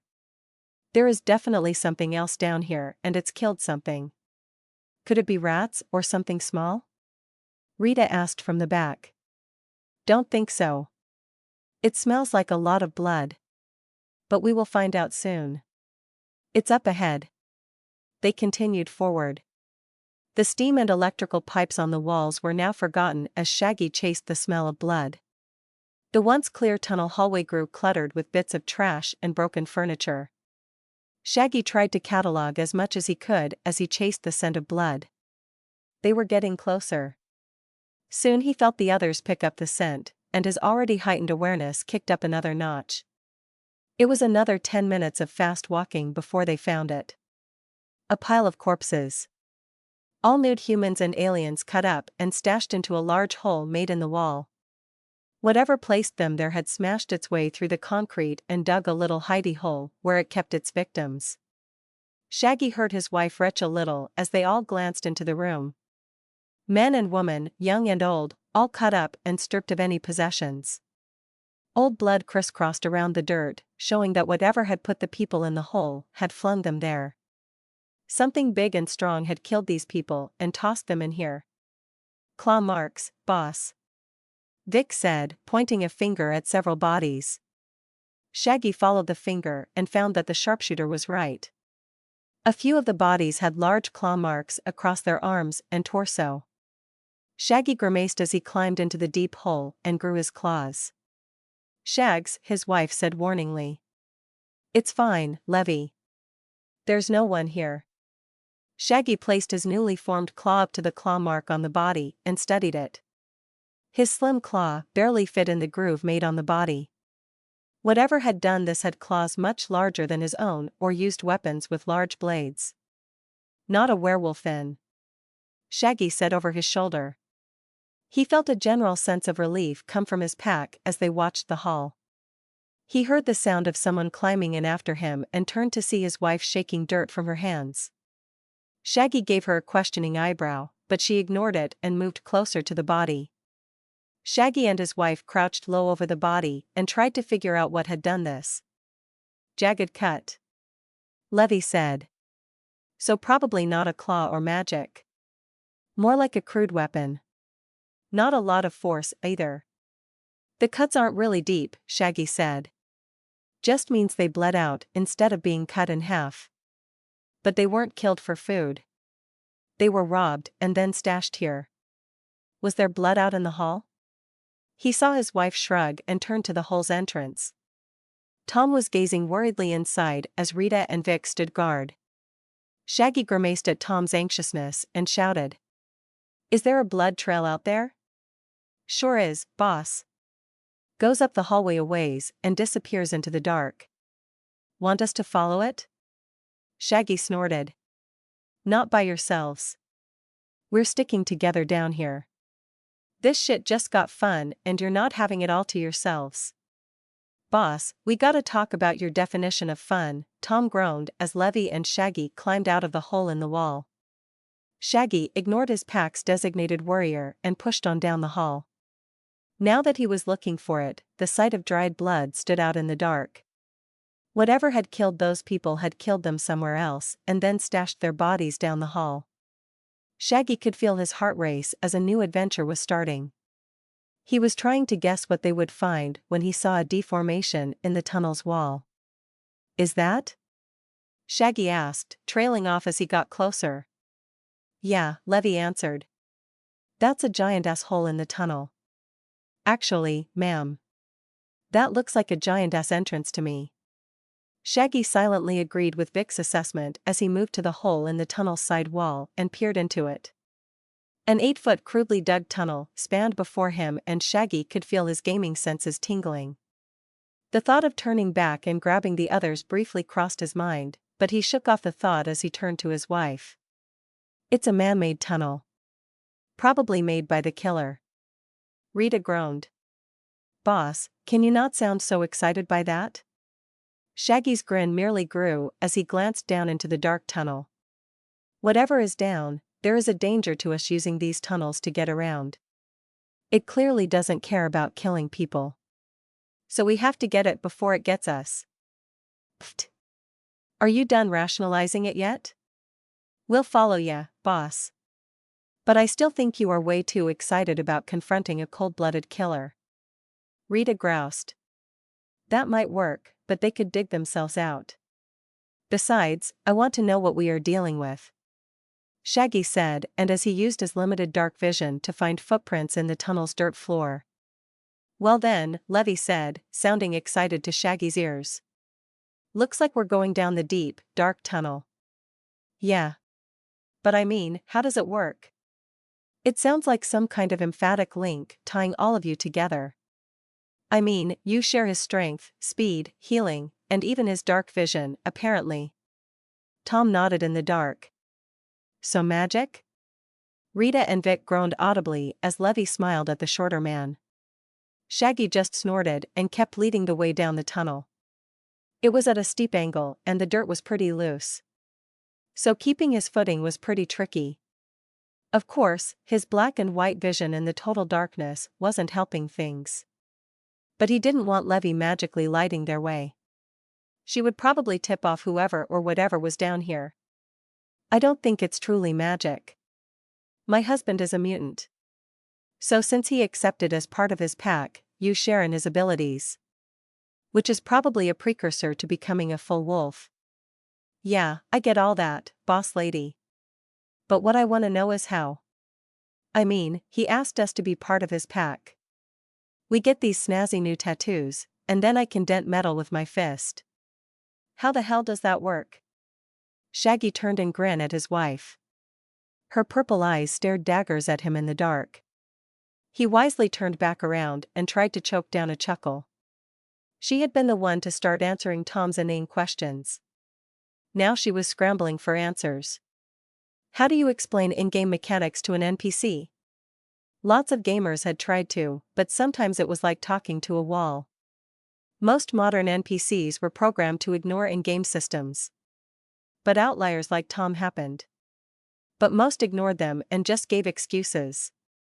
His wife had brought on this headache herself. Pheromones. Levy suddenly shouted. Shaggy felt his pack mates jump slightly as Tom turned questioningly to Levy. She looked like she had solved a puzzle as she continued. His pheromones. Once you accepted his invitation, something in his pheromones must have marked you for future transformation. The longer you spend his presence, the stronger the connection gets, right? Shaggy had to stop and turn as his packmates were now listening closely to his wife's explanation. All three of them nodded in the dark, and Levy grinned. Her white, the shining in the dark. So his mutation must be preparing all of you for the change by inundating you with his scent. So the longer you stick with him, the easier the change will be. Rita and Vic nodded slowly, taking his wife's words at face value. But Tom was rubbing his chin and tilting his head, trying to parse everything out. Finally, he raised his head and stared at Levy. So magic? Shaggy couldn't help it. As Rita and Vic snorted and Levy's face fell, he started moving again and cackled loud and long. Ha ha ha ha ha ha ha dash. That is until his foot hit empty air, he went tumbling end over end. His face slammed into dirt as he went spiraling down the new incline. Shaggy tried to reorient himself as he fell, but he couldn't get his legs under him or get a grip on the walls. Even with his claws. They just sliced large gouges in the dirt as he continued grunting all the way down. Soon enough, Shaggy's face slammed into a dirt floor for the last time and laid there trying to get his bearings back. Everything hurt, but it was slowly healing back to normal. That is, until something sharp and jagged pierced his arm. Gagag Katooth, a small voice snarled as Shaggy bounced to his feet. He was still woozy from the long-ass tumble through the dirt tube, but he knew when he was under attack. His body jerked sideways on instinct, ripping the knife from his shoulder, and stood. He felt the displaced air as something whizzed by him. More angry chittering was followed by more flying weapons coming his way. A few even stabbed into him as he shuffled around, trying to dodge. Once his eyes stopped twirling, Shaggy could finally see that several small creatures were tossing wooden spears at him. The dark metal tips of the spears gleamed in his vision as he finally could get out of the way. He was about to charge the little buggers when they threw the last of their spears and scurried down a side tunnel. Shaggy got a look at long lizard-like tails on short, stubby bodies. He thought he recognized them from other fantasy-type games, but with his head still swirling, he put that to the side. He needed to get his bearing. Shaggy did a quick spin and took in the short room he was in. Aside from the circular slide tunnel he had come through, there were several more. The kobold-looking things had scattered amongst the various dirt openings, and Shaggy didn't want to follow. At least not without his party. He bent down and picked up a spear and looked it over. It was fairly primitive. The black metal tip was held on by a tan-colored rope and it wasn't even buried in the spear's wooden shaft. It was like the little monsters had strapped a dagger to a stick with rope. He examined the cave as he waited. But soon his ears picked up the sound of grunting coming from a tunnel. Shaggy moved over to it and waited. Soon Levy and Rita came tumbling out. Rita tried to stand on dizzy legs as his wife crawled away, calling his name. Shaggy. I'm here, love. Quiet down and get your bearings. We aren't alone. Shaggy moved to help his wife away from the tunnel entrance as more grunting was coming. Shaggy had gotten his wife to the cave wall when Tom and Vic slammed into Rita's tipsy body. All three of them went down in a mass of limbs, and Shaggy saw Vic and Rita go for their weapons. Thankfully, whatever link they all shared recognized friendlies. Tom, however, was in no condition to attack anyone. Blearg. Poor guy was laying prone with his body supported by his elbows. He disgorged the contents of his stomach into the dirt and rolled away from it, wiping his mouth. Rita and Vic tried to collect themselves as they moved away from their pack member. Shaggy spun again, watching each of the entrances into the cave. He was waiting to see if any more critters showed up. But nothing happened. "What's down here, love?" Levy asked as she used the wall to help her stand. "I think it's kobolds. Bunch of little lizard buggers with shitty spears and little armor." "That, HRGK. Doesn't make sense, boss," Rita said, covering her mouth. Vic picked up the conversation as Rita got herself under control. "Yeah, the fake creatures have to stay in their own realms. They can't last long outside their own plane of existence." Shaggy raised an eyebrow at the two older members of his pack. But Levy backed up their statements. "They have a hard time keeping their corporeal forms in this realm. Unless they are called, that is. So if there is a kobold infestation, then it means some magic users using them for grunt work or something. Which makes sense. Kobolds aren't smart, but they can be extremely loyal to their master." Shaggy rubbed his sore shoulder where he was stabbed. "Don't they usually serve a dragon?" Shaggy couldn't keep the smile from his face. Sure, most games lately had taken the high fantasy route. But he and his wife had never actually tackled a dragon. They were usually saved for endgame content. But he bet they couldn't take one in a superhero setting. "Shaggy," Levy said in a warning tone. "What?" "I know what you're thinking, and stop it.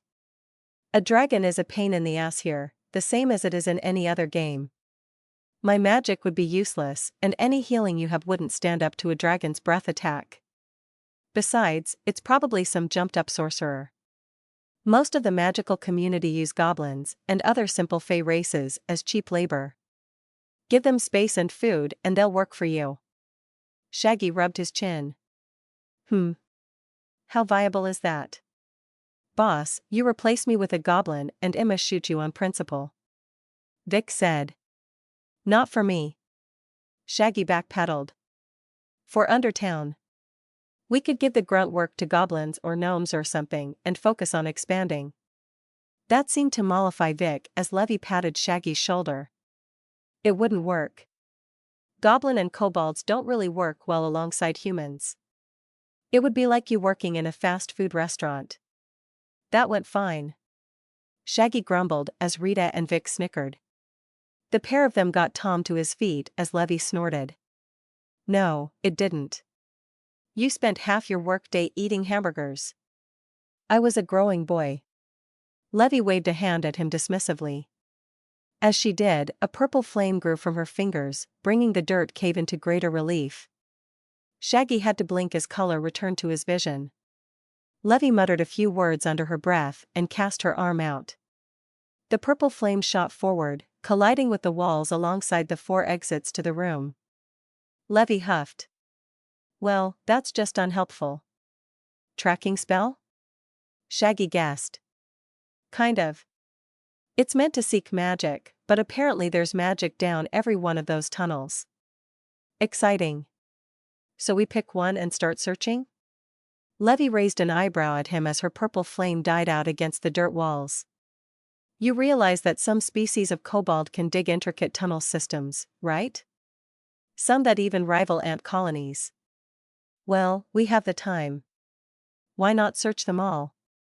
Levy actually smacked the back of his head. "We don't have the time. We both have to work in a few hours. Sure, with the time dilation it's a little longer. But I would like to shower before work. Get this new pod smell off me."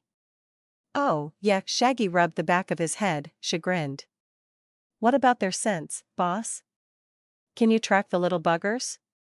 Shaggy grimaced, but he blew out a breath before he took a long one in through his nose. The smell of dirt and blood filled his nostrils. He closed his eyes and tried to filter out the smells. The smell of sweat and bile filled the room they were in, but Shaggy quickly cut those off as the smell of lizard pervaded from the tunnels. But like his wife's spell, it was coming from all 4 exit tunnels and even the one they came down. Shaggy tilted his head and tried to find fresher scents. The air was thick with crisscrossing blue-green trails heading every direction. He picked them apart in his mind, taking multiple sniffs. Shaggy let his feet guide along each trail to its tunnel, but when a brighter trail came up, he removed the old one and followed the newer scent. After what felt like hours, but was probably only minutes, Shaggy found the newest scent trail and opened his eyes. "Here," Shaggy said, standing next to the tunnel entrance second from the left. Levy smiled at him as Vic and Rita readied their weapons. Tom grabbed a few spears from the ground and stretched the fingers of his gloved hand. The claws on the glove bobbed slightly above Tom's hand. Shaggy grew his own claws and started down the tunnel. Levy said something, but a sharp twang and a rough punch to Shaggy's chest drowned it out. Shaggy glanced downward and spotted a black metal knife sticking out of his chest. Growling, he ripped it out and tossed it aside. As he did, he noticed the bent, flexible bit of slim wood hovering at chest height. The bit of wood had been buried along the dirt wall and sprang out when Shaggy stepped into the tunnel, sending the knife into his chest. "Traps," Shaggy said lamely. Levy covered a chuckle. "Yes, love. Kobolds trap their homes.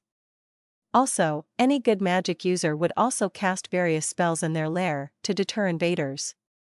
So, be extra cautious." Shaggy gave his wife an incredulous look as he ignored the mental snorts Vic and Rita gave him down the pack link. He was many things. Cautious was not one of them. Levy shook her head and formed several hand signs. Once the rapid hand motions were complete, she threw her hands forward and a purple pulse went down the tunnel. Shaggy grinned happily as he stepped forward. But Levy gripped his shoulder hard. "That will just light up the magical traps, not disarm them. Also, if they are more powerful than I am, then the spell won't work at all. So be careful." Shaggy nodded and smiled up at his wife. "It'll be fine. What kind of traps can a bunch of tiny lizard build? Besides, with my healing, I'll be fine." Rita sucked in a breath as Levy shook her head. "I believe that's called asking for it, boss," Vic said. The metal spike came loose with his foot and he had to sit and yank the damn thing out of his shoe. Shaggy ignored the silent chuckles from his wife and pack as he examined the hole in his shoe.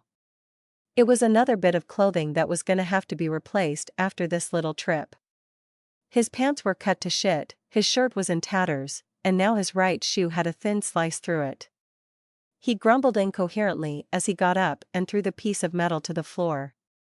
Tom rushed forward and collected the slim, sharp piece of metal and Shaggy sighed. "We warned you," Levy said, not trying to hide her mirth. Shaggy just waved his hands and turned to continue down the tunnel. The traps weren't deadly. Not to him, at least. Several didn't even pierce his skin. But the near-constant barrage of pitfalls and spring traps made walking down the tunnel annoying. Plus, he was going to meet the master of this little dungeon naked at this rate. Levy's spell did light up the more dangerous traps, though. Several fireball traps and pits of magical acid were easily avoided or circumvented. Tom had even collected some acid for his growing collection of weapons. The slim man clinked as he walked now. All sense of secrecy was now gone, with Tom carrying his various bits of metal and glass. Shaggy wanted to know what the man was going to do with all those knives, but his search for more traps prevented it. Rita and Vic seemed content to let Tom have his little collection. Levy was more concerned with continually spotting the magical traps ahead of him, while the kobold ones were a minor nuisance. A fireball would be trickier, even with Shaggy's prodigious regeneration. Not to mention the acid. But as they traveled, the magical traps grew less and less frequent. Which was the exact opposite of the kobold traps. Whoever was creating the magical traps obviously hadn't trapped the tunnel beyond the first 300 feet or so. Now all he had to contend with were the few spring traps, pit traps, and random snares. Thankfully, the kobolds didn't seem to realize that someone bigger than them would wander into these tunnels. Most of the traps were for someone of their 3 to 4 feet height. So even Shaggy's short form could pass through them, mostly unharmed. Well, save for his clothes, of course. We need to get you some enchanted clothing, his wife said. Shaggy merely grunted as he spotted some disturbed earth on the right-hand wall. Figuring it was another trap designed to whip a knife at him, he crouched low. The others all hung back as Shaggy crouch-walked toward the wall and ran a long claw through the dirt. A tickle in the back of his mind made him check the scents in the air, and that's when he noticed that the green-blue smell of the kobolds was everywhere. His eyes widened in shock. Ambush! Shaggy shouted as he dove forward. The others behind him all scrambled as the sound of shifting and collapsing dirt filled his ears. Shaggy wanted to check on his wife and pack, but a sharp spear point coming from the dark stopped him. He tilted his head away and followed the spear shaft back to its owner, coming face to face with the leathery lizard snout of a kobold. The creature snapped at him viciously. But Shaggy ignored it and swiped upward with his claws. He felt them tug on the creature's cone-shaped mouth and then push through. The small creature reeled back in agony as Shaggy spun and brought his left claw across its body, silencing it forever. Sparks of purple filled the tunnel as his wife fired off small bits of purple flame. Shaggy could also feel his pack calmly dealing with the other kobolds in the tunnel. Shaggy found another target nearby and leapt. The poor kobold was still digging itself out of the collapsed wall. Its fellows had been hiding behind the tunnel's walls and jumped out, ready to fight. Shaggy dove forward, claws outstretched. They easily pierced the dirt and flimsy leather armor the kobold was wearing. Shaggy dug his arms upward and felt the tug of flesh as the kobold's hide tried to fight his claws. The creature slumped into and out of the half-collapsed wall as Shaggy turned to find another target. But a harsh blow slammed into his hip and he stumbled. Righting himself, Shaggy glanced around. He found a stocky kobold wielding a massive black hammer. The creature growled at him as it lifted the 4-foot hammer and charged. Shaggy followed suit and rushed forward in the cramped tunnel.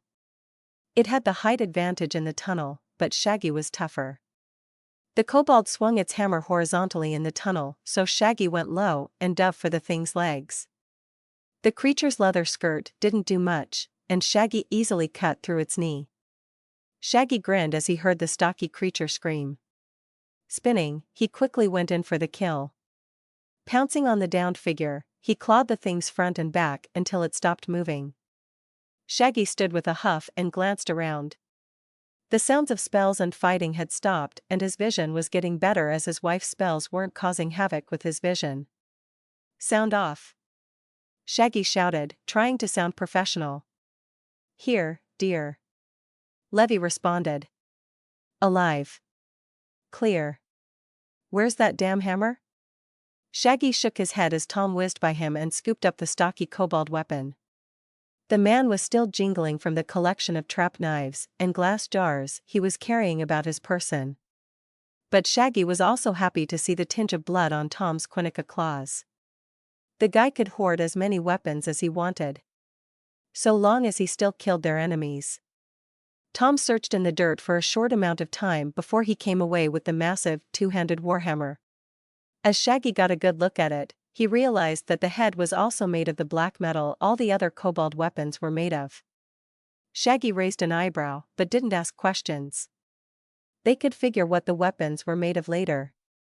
Instead, he looked the others over. Rita, in her silver armor, was fine. Only a few odd scratches on her armor. Vic was a little sweaty and his rifle had a few nicks in it, but he seemed fine. Levy's black pants and dark shirt were also cut in a few areas. But she seemed fine and Shaggy didn't smell any blood from any of them. When Levy caught him eyeing her from top to bottom, she quirked an eyebrow. Inspecting the troops? Gotta make sure you're all in good condition to continue, Shaggy explained. She hummed skeptically. Shaggy waved her off and pointed a long claw forward. The scent is still getting stronger. I think we are getting closer to whatever counts as a communal spot for these damn critters. What's the play, boss? We slaughtering all the damn things? Rita asked, sounding excited. Shaggy shrugged as Levy asked. Are we really going to commit genocide on all these poor creatures?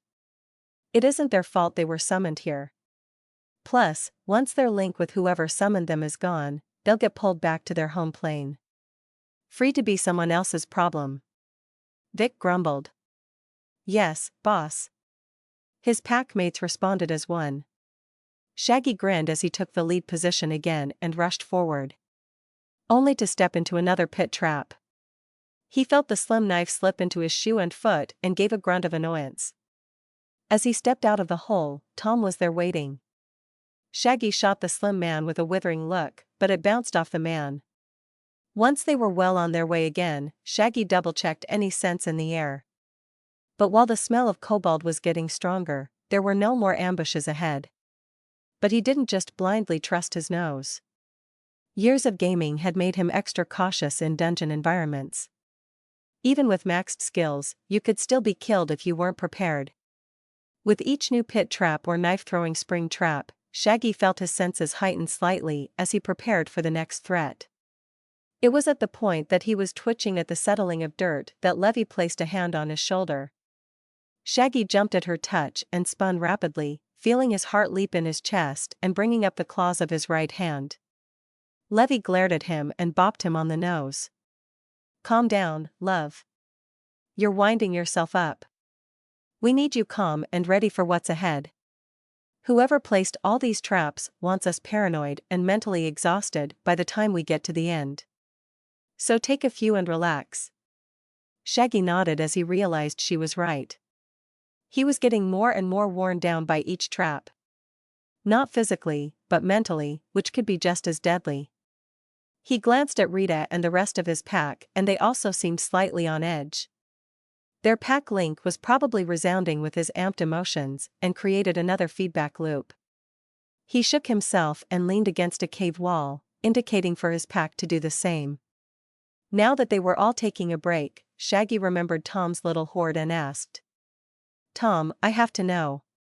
What the hell is up with your hoarding? I'm not hoarding. Tom exclaimed. I'm just collecting the loot.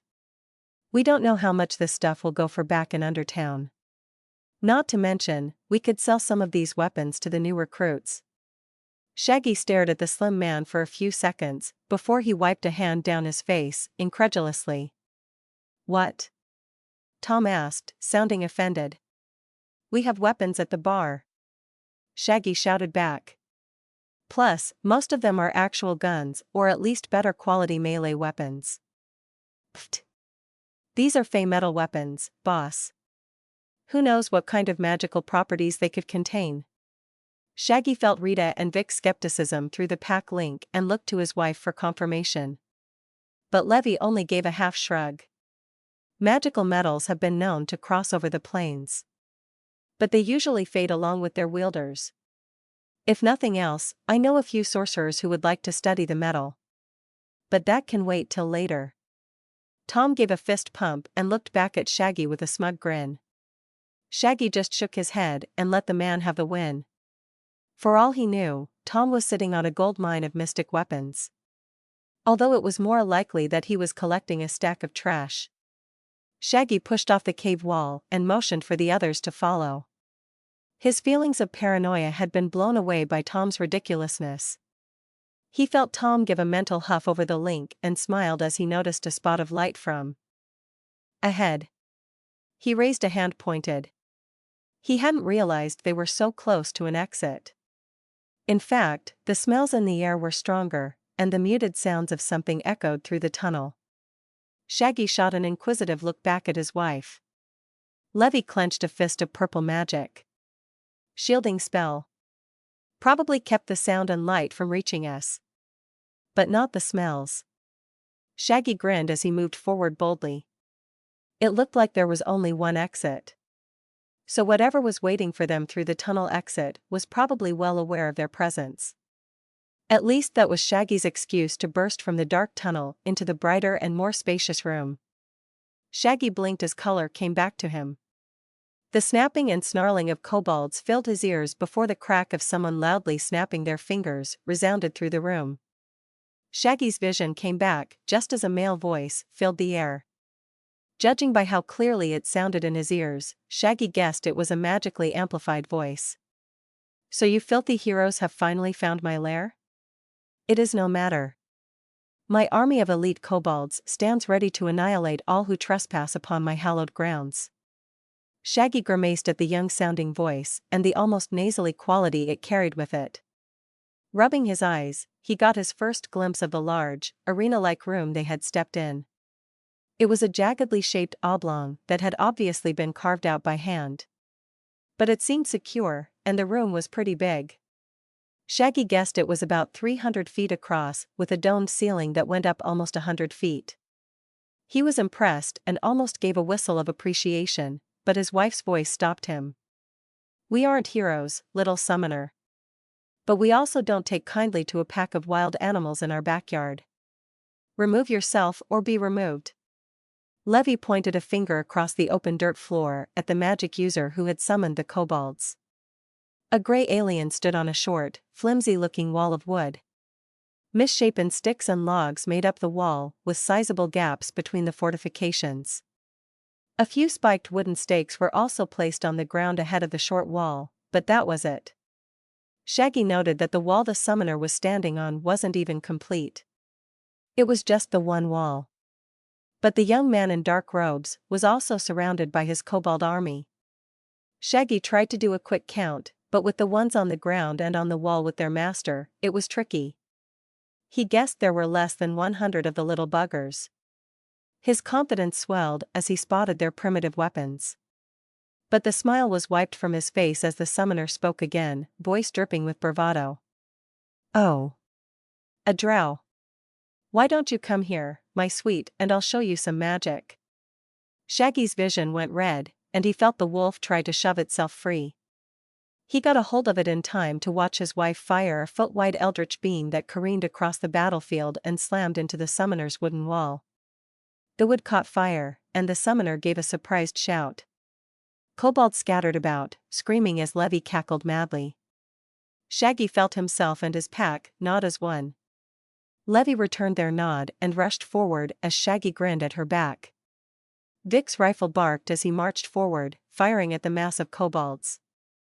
Rita drew her sword as Tom moved along the outer wall of the cavern, pulling jars of acid from his pack. Shaggy got ready to let the wolf out as Rita's voice echoed in his ears. I love your wife, boss. Shaggy cackled louder as his bones snapped and he fell to his hands and knees. Shaggy charged about in his four-legged form. He zigzagged through the wooden spikes placed in the ground as spears flew about him. The kobolds were at least loyal to their master. They didn't even flinch as Werewolf Shaggy charged them. A few even left the safety of their wall to charge at him and Rita. Shaggy snapped his jaws around another cudgel-wielding kobold and ripped it from the ground. Crunching loudly, Shaggy twisted his head and spat the disgusting lizard out before finding his next target. Rita was slicing easily through a pair of kobolds with a skill and grace that belied her age. But she still had to dodge the odd javelin or spear throw though. But it appeared Shaggy was the target for most of those. Further back was Vic, using his assault rifle to pelt the wall with gunfire. Any kobold stupid enough to stick their head out for too long got a bullet to the brain. Shaggy swiped an enormous paw into another charging kobold and looked for Tom. The link told him that the slim pack member was fine. But Shaggy had lost sight of him before the battle. Another 3 kobolds charged him with spears raised and Shaggy forgot about his most cowardly pack mate. The kobolds slid low and tried to thrust their spears into Shaggy's neck. Shaggy felt the spears brush his matted fur and scratch his skin before they snapped. His new demon wolf form seemed even tougher than he normally was. Although the large horns sticking out of head were a pain. Rita arrived in front of him, decapitating 2 of the kobolds as she ran. Shaggy leaned forward and bit into the last one. He waited for the crunch again before he spit the thing out and glanced at Rita. The woman's silver metal armor was smeared with kobold blood and her hair was sticking up in odd places. But through the sheen of sweat on the older woman's face, Shaggy could see the massive grin she was sporting. Waving into the sky with her sword, Rita asked, "Do we help her?" Shaggy glanced up at his wife and the summoner. The pair was gliding through the air slowly, shooting magical beams of energy. A purple shell protected his wife as she responded to the summoner's attacks with her own magic. But the summoner had his own shimmer of air, protecting him. Shaggy smiled as he saw his wife cackling as she bombarded the harried-looking summoner. Turning back to Rita, he yipped and shook his head. Rita returned the nod and looked back toward the one-wall defense the kobolds were still crowding around. Shaggy turned his own massive head to Vic, who was standing 15 behind him, and issued another bark. Luckily, the link seemed to translate his words, as the shooter gave him a two-finger salute and continued firing at the kobolds. Shaggy figured if his wife was in trouble, Vic would be the first to see it and respond. He was about to charge the wall again when a loud crack sounded through the cave. The kobolds on and around the wall screamed and shouted gibberish as green liquid seeped into the foundations of the wooden wall. Shaggy grinned as he felt and saw Tom at the right side of the palisade throwing glass jars of acid he had collected. Shaggy gave a howl of triumph as the right side of the wall crumbled. But Tom was now under attack and using his clawed glove to defend himself. Rita grunted, sounding annoyed, and charged forward to help, and Shaggy joined her. Above, loud booms sounded and purple magic lit up the dirt walls. Shaggy wanted to howl again as he charged over a few more kobolds. The poor things were cannon fodder to him, and barely a challenge to his pack. Figuring his pack was fine, Shaggy stomped on a few kobolds and used them to catapult himself over the wooden wall. As he did, he focused on shifting, letting the man take over for the wolf. His bare feet hit the thin wooden walkway just below the other side of wall and grinned at the stunned kobold archers. They turned their bows on Shaggy, but he dove in, claws at the ready, ripping into them. The wooden wall shifted and Shaggy laughed as more and more of the wall he was standing on collapsed into the dirt. He fell, claws first, into a pile of kobolds as his pack mates surged forward. Rita and Tom circled to the other side of the wall and dashed around the few remaining kobolds. But a feeling of alarm from Vic wiped the grin from Shaggy's face. Enough! The summoner's voice echoed through the cavern. Shaggy glanced up in time to see his wife floating backward as if pushed. But otherwise, she seemed unharmed. The summoner, on the other hand, was sweating and the air shield around him was wavering. The summoner thrust both his hands forward as Shaggy gave Vic the mental order to start firing. Bullets cracked against the summoner's shield as his arms did an intricate dance in the air. Levy hissed loud enough for Shaggy to hear and shouted a warning. He's summoning something else. Shaggy grinned as the surrounding kobolds turned to dust and disappeared entirely. They were in for the boss's second phase now. Rita and Tom rushed to Shaggy's side as he stood ready and waited for whatever portal or monster would appear. As he did, he gave Vic a mental order to stay on the summoner. Whatever was being summoned would probably disappear when its master was dead. Levy surged through the air as well. She pelted the other magic user's shield with bolts of purple energy. But whatever was happening couldn't be stopped. Once the summoner finished his intricate arm dance, he uttered a muffled word and Shaggy felt the world shift. The dirt beneath his bare feet crumbled and Rita grabbed his pants and ripped him backwards as Tom also rushed away. They stumbled further and further back until whatever was raising from the dirt had shifted enough of it to make a large hole.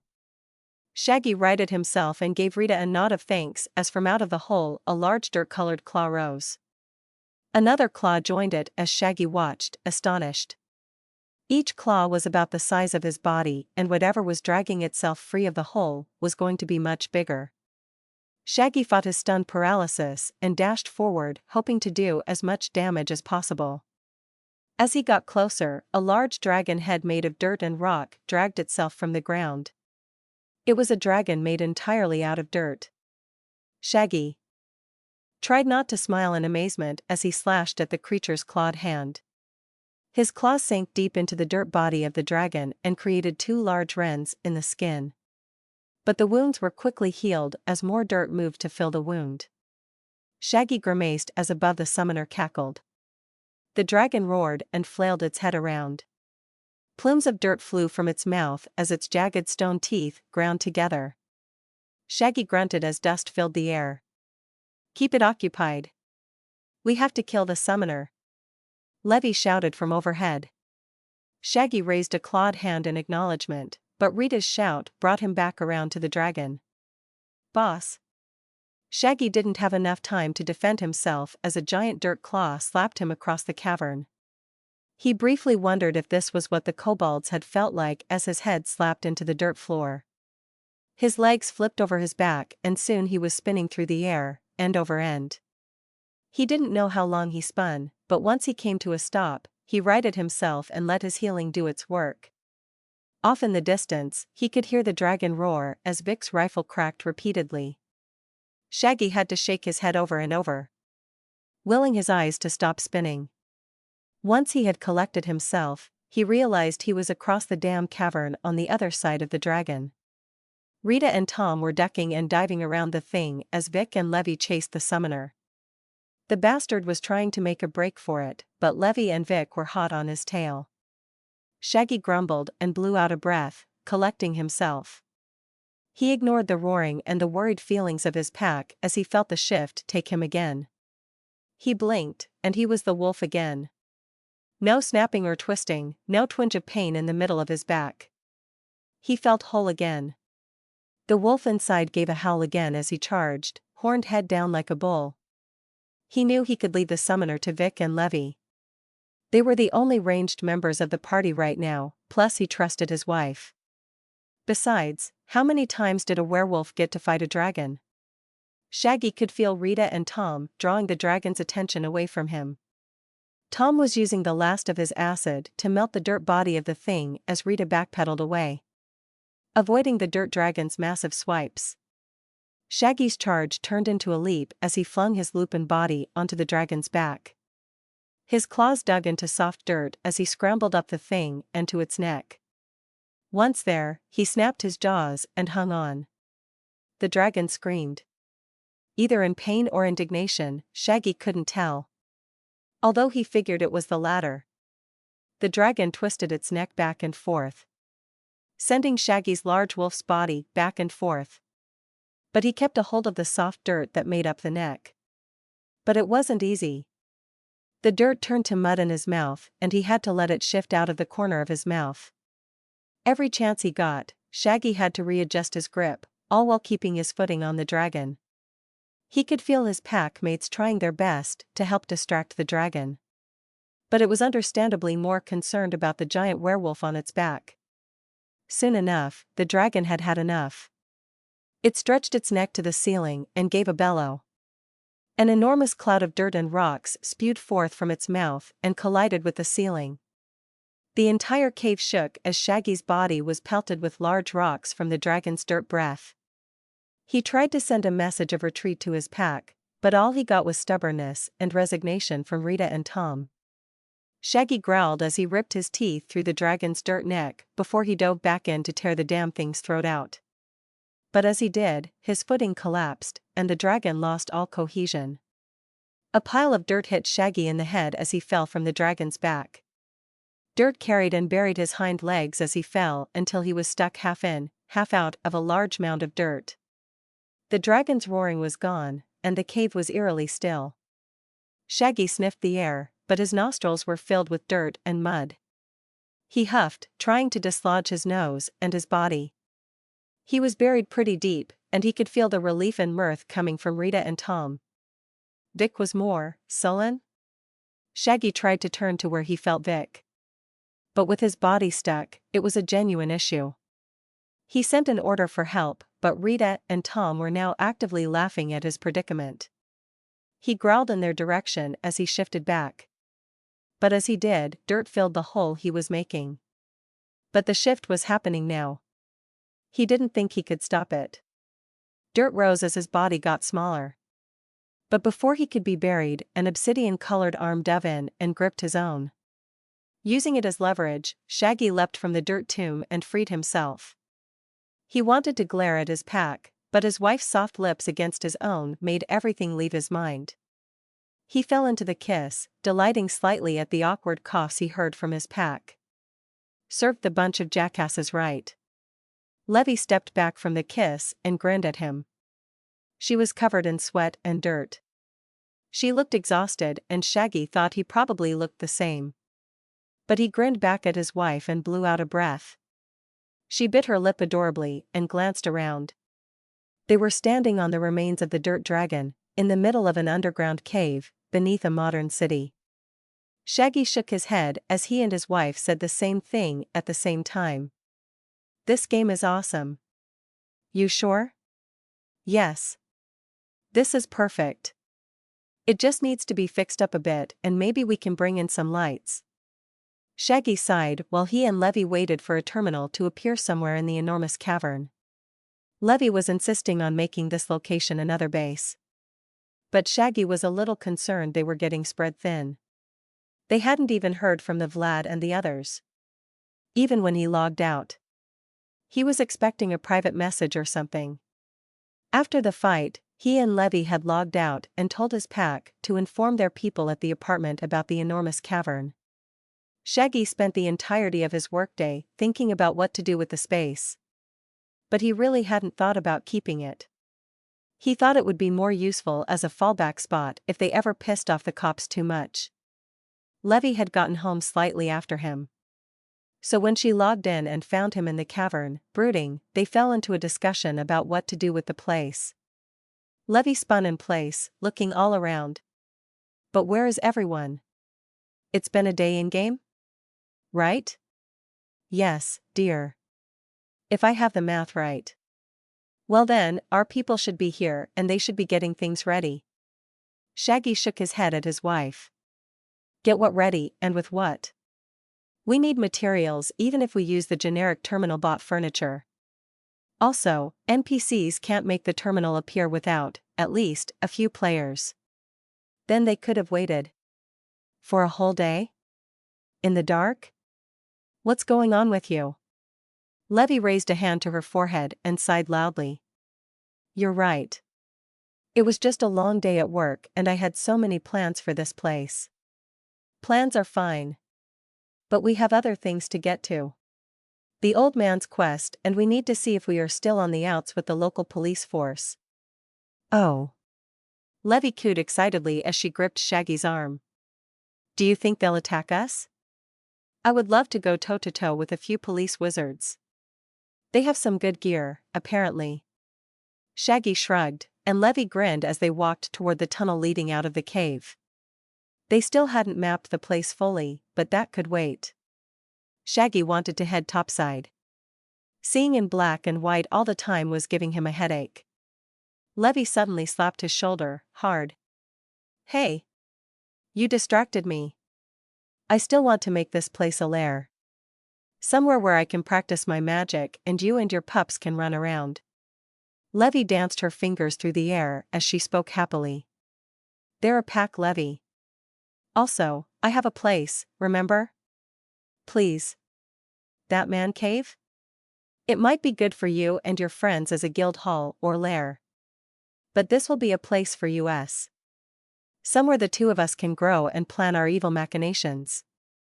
That is tempting. But I put so many credits into the Viper's Den. Levy nodded agreeably. And it's a wonderful spot. But it is way too crowded and in the most obviously criminal location in the city. This is nice and quiet and out of the way. We are still going to need to bring some people down here to help build. NPCs. Levy waved the thought away. But for players? It can be just our spot. Shaggy glanced around as they finally left the cavern and ventured into the tunnel, back to the surface. What would we do with so much space? I'm so glad you asked. I figured I can gather some magic users and you can grow your pack a little more. We can have a spot for us and separate spots for each of our NPC friends. Levy stuck a finger out and pouted as she suddenly asked. You don't look excited. Why aren't you excited? Shaggy chuckled. I am. It's just a lot of work and another avenue sucking up credits. Most of mine are in the Denver. Hell, even the rewards from quests for the old man are being filtered back to the bar. Levy nodded. Okay, so fund the public lair and I'll get the credits for our little love nest. Arg. I don't know about that. I don't like you using all of your money on something for us. If it's for us, we should both put some money in. Levy pinched his cheek and giggled happily.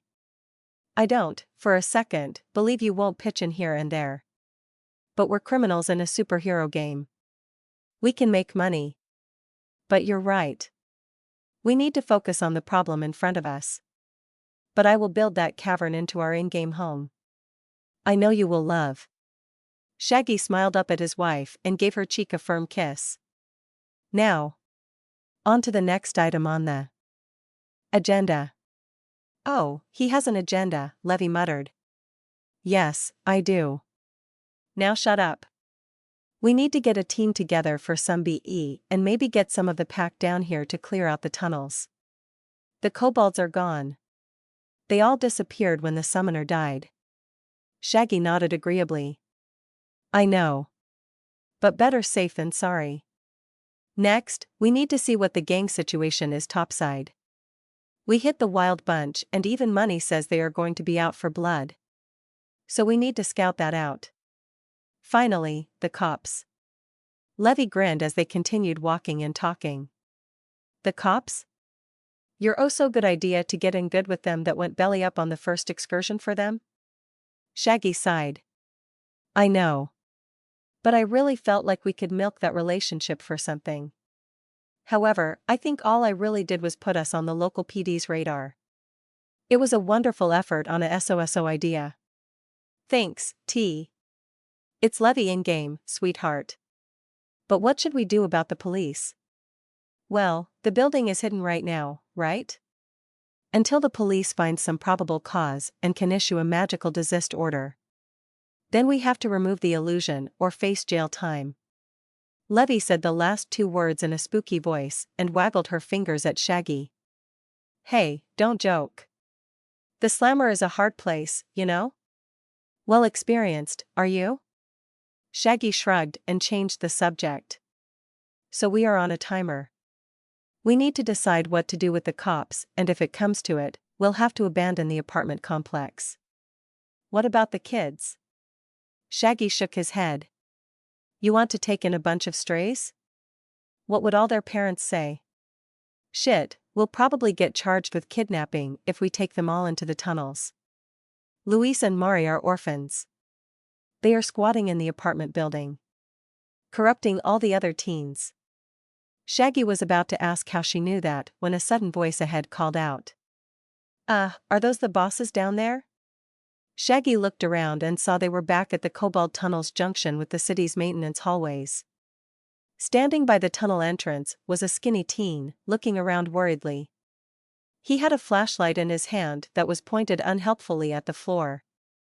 Yeah. Who are you? Shaggy growled. Levy slapped his shoulder reproachfully. I'm Trevor, sir. I work for Luis? Shaggy blinked as he left the Kobold Tunnel and stepped into the light-filled man-made hallway. Trevor was still wringing his hands and looking worried. Is that a question? Trevor looked confused for a bit before he caught on and twisted his hands together harder. The metal flashlight practically groaned in the boy's grip. No sir.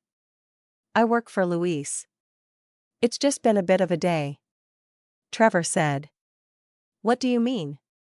Levy asked. Well, the apartments had several goons sniffing around from that crazy bunch gang and the cops are still demanding you all drop the illusion thingy.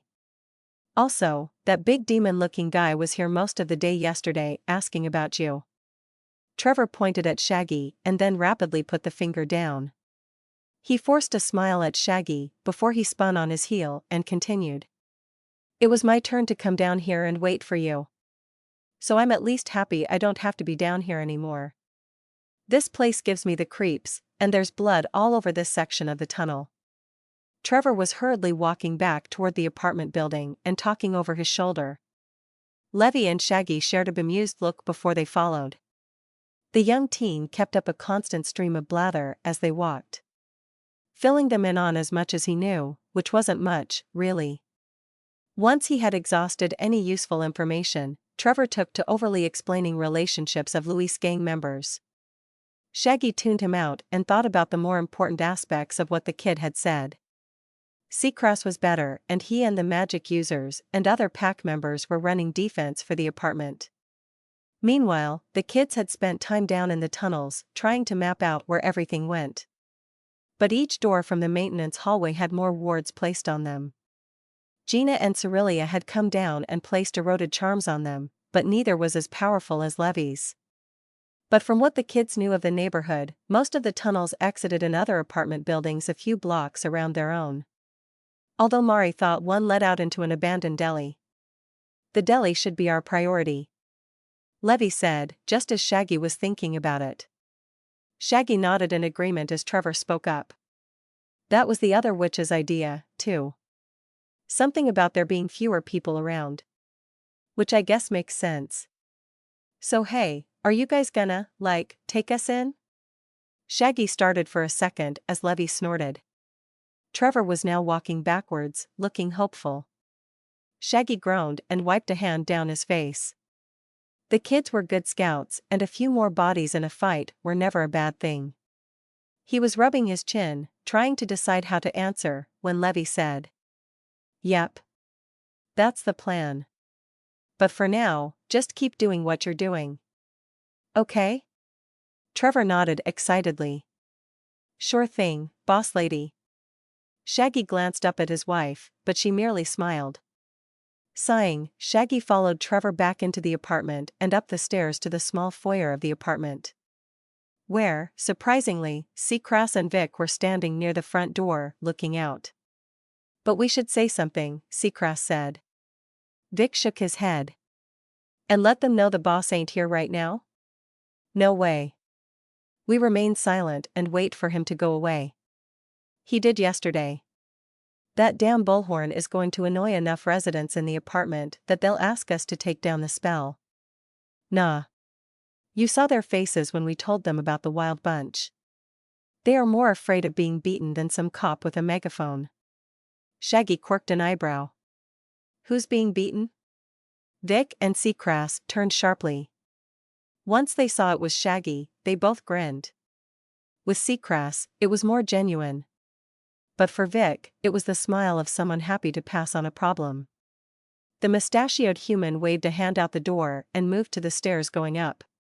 "You got bigger things going on, boss. I'd better go deal with this." "You want backup?" "Nah, go handle the crew. I dug the cop hole. I'll see if I can dig my way out." Levy shrugged, then leaned down and kissed him. "Don't be late for dinner." "Yes, dear." Shaggy grinned and walked out the door.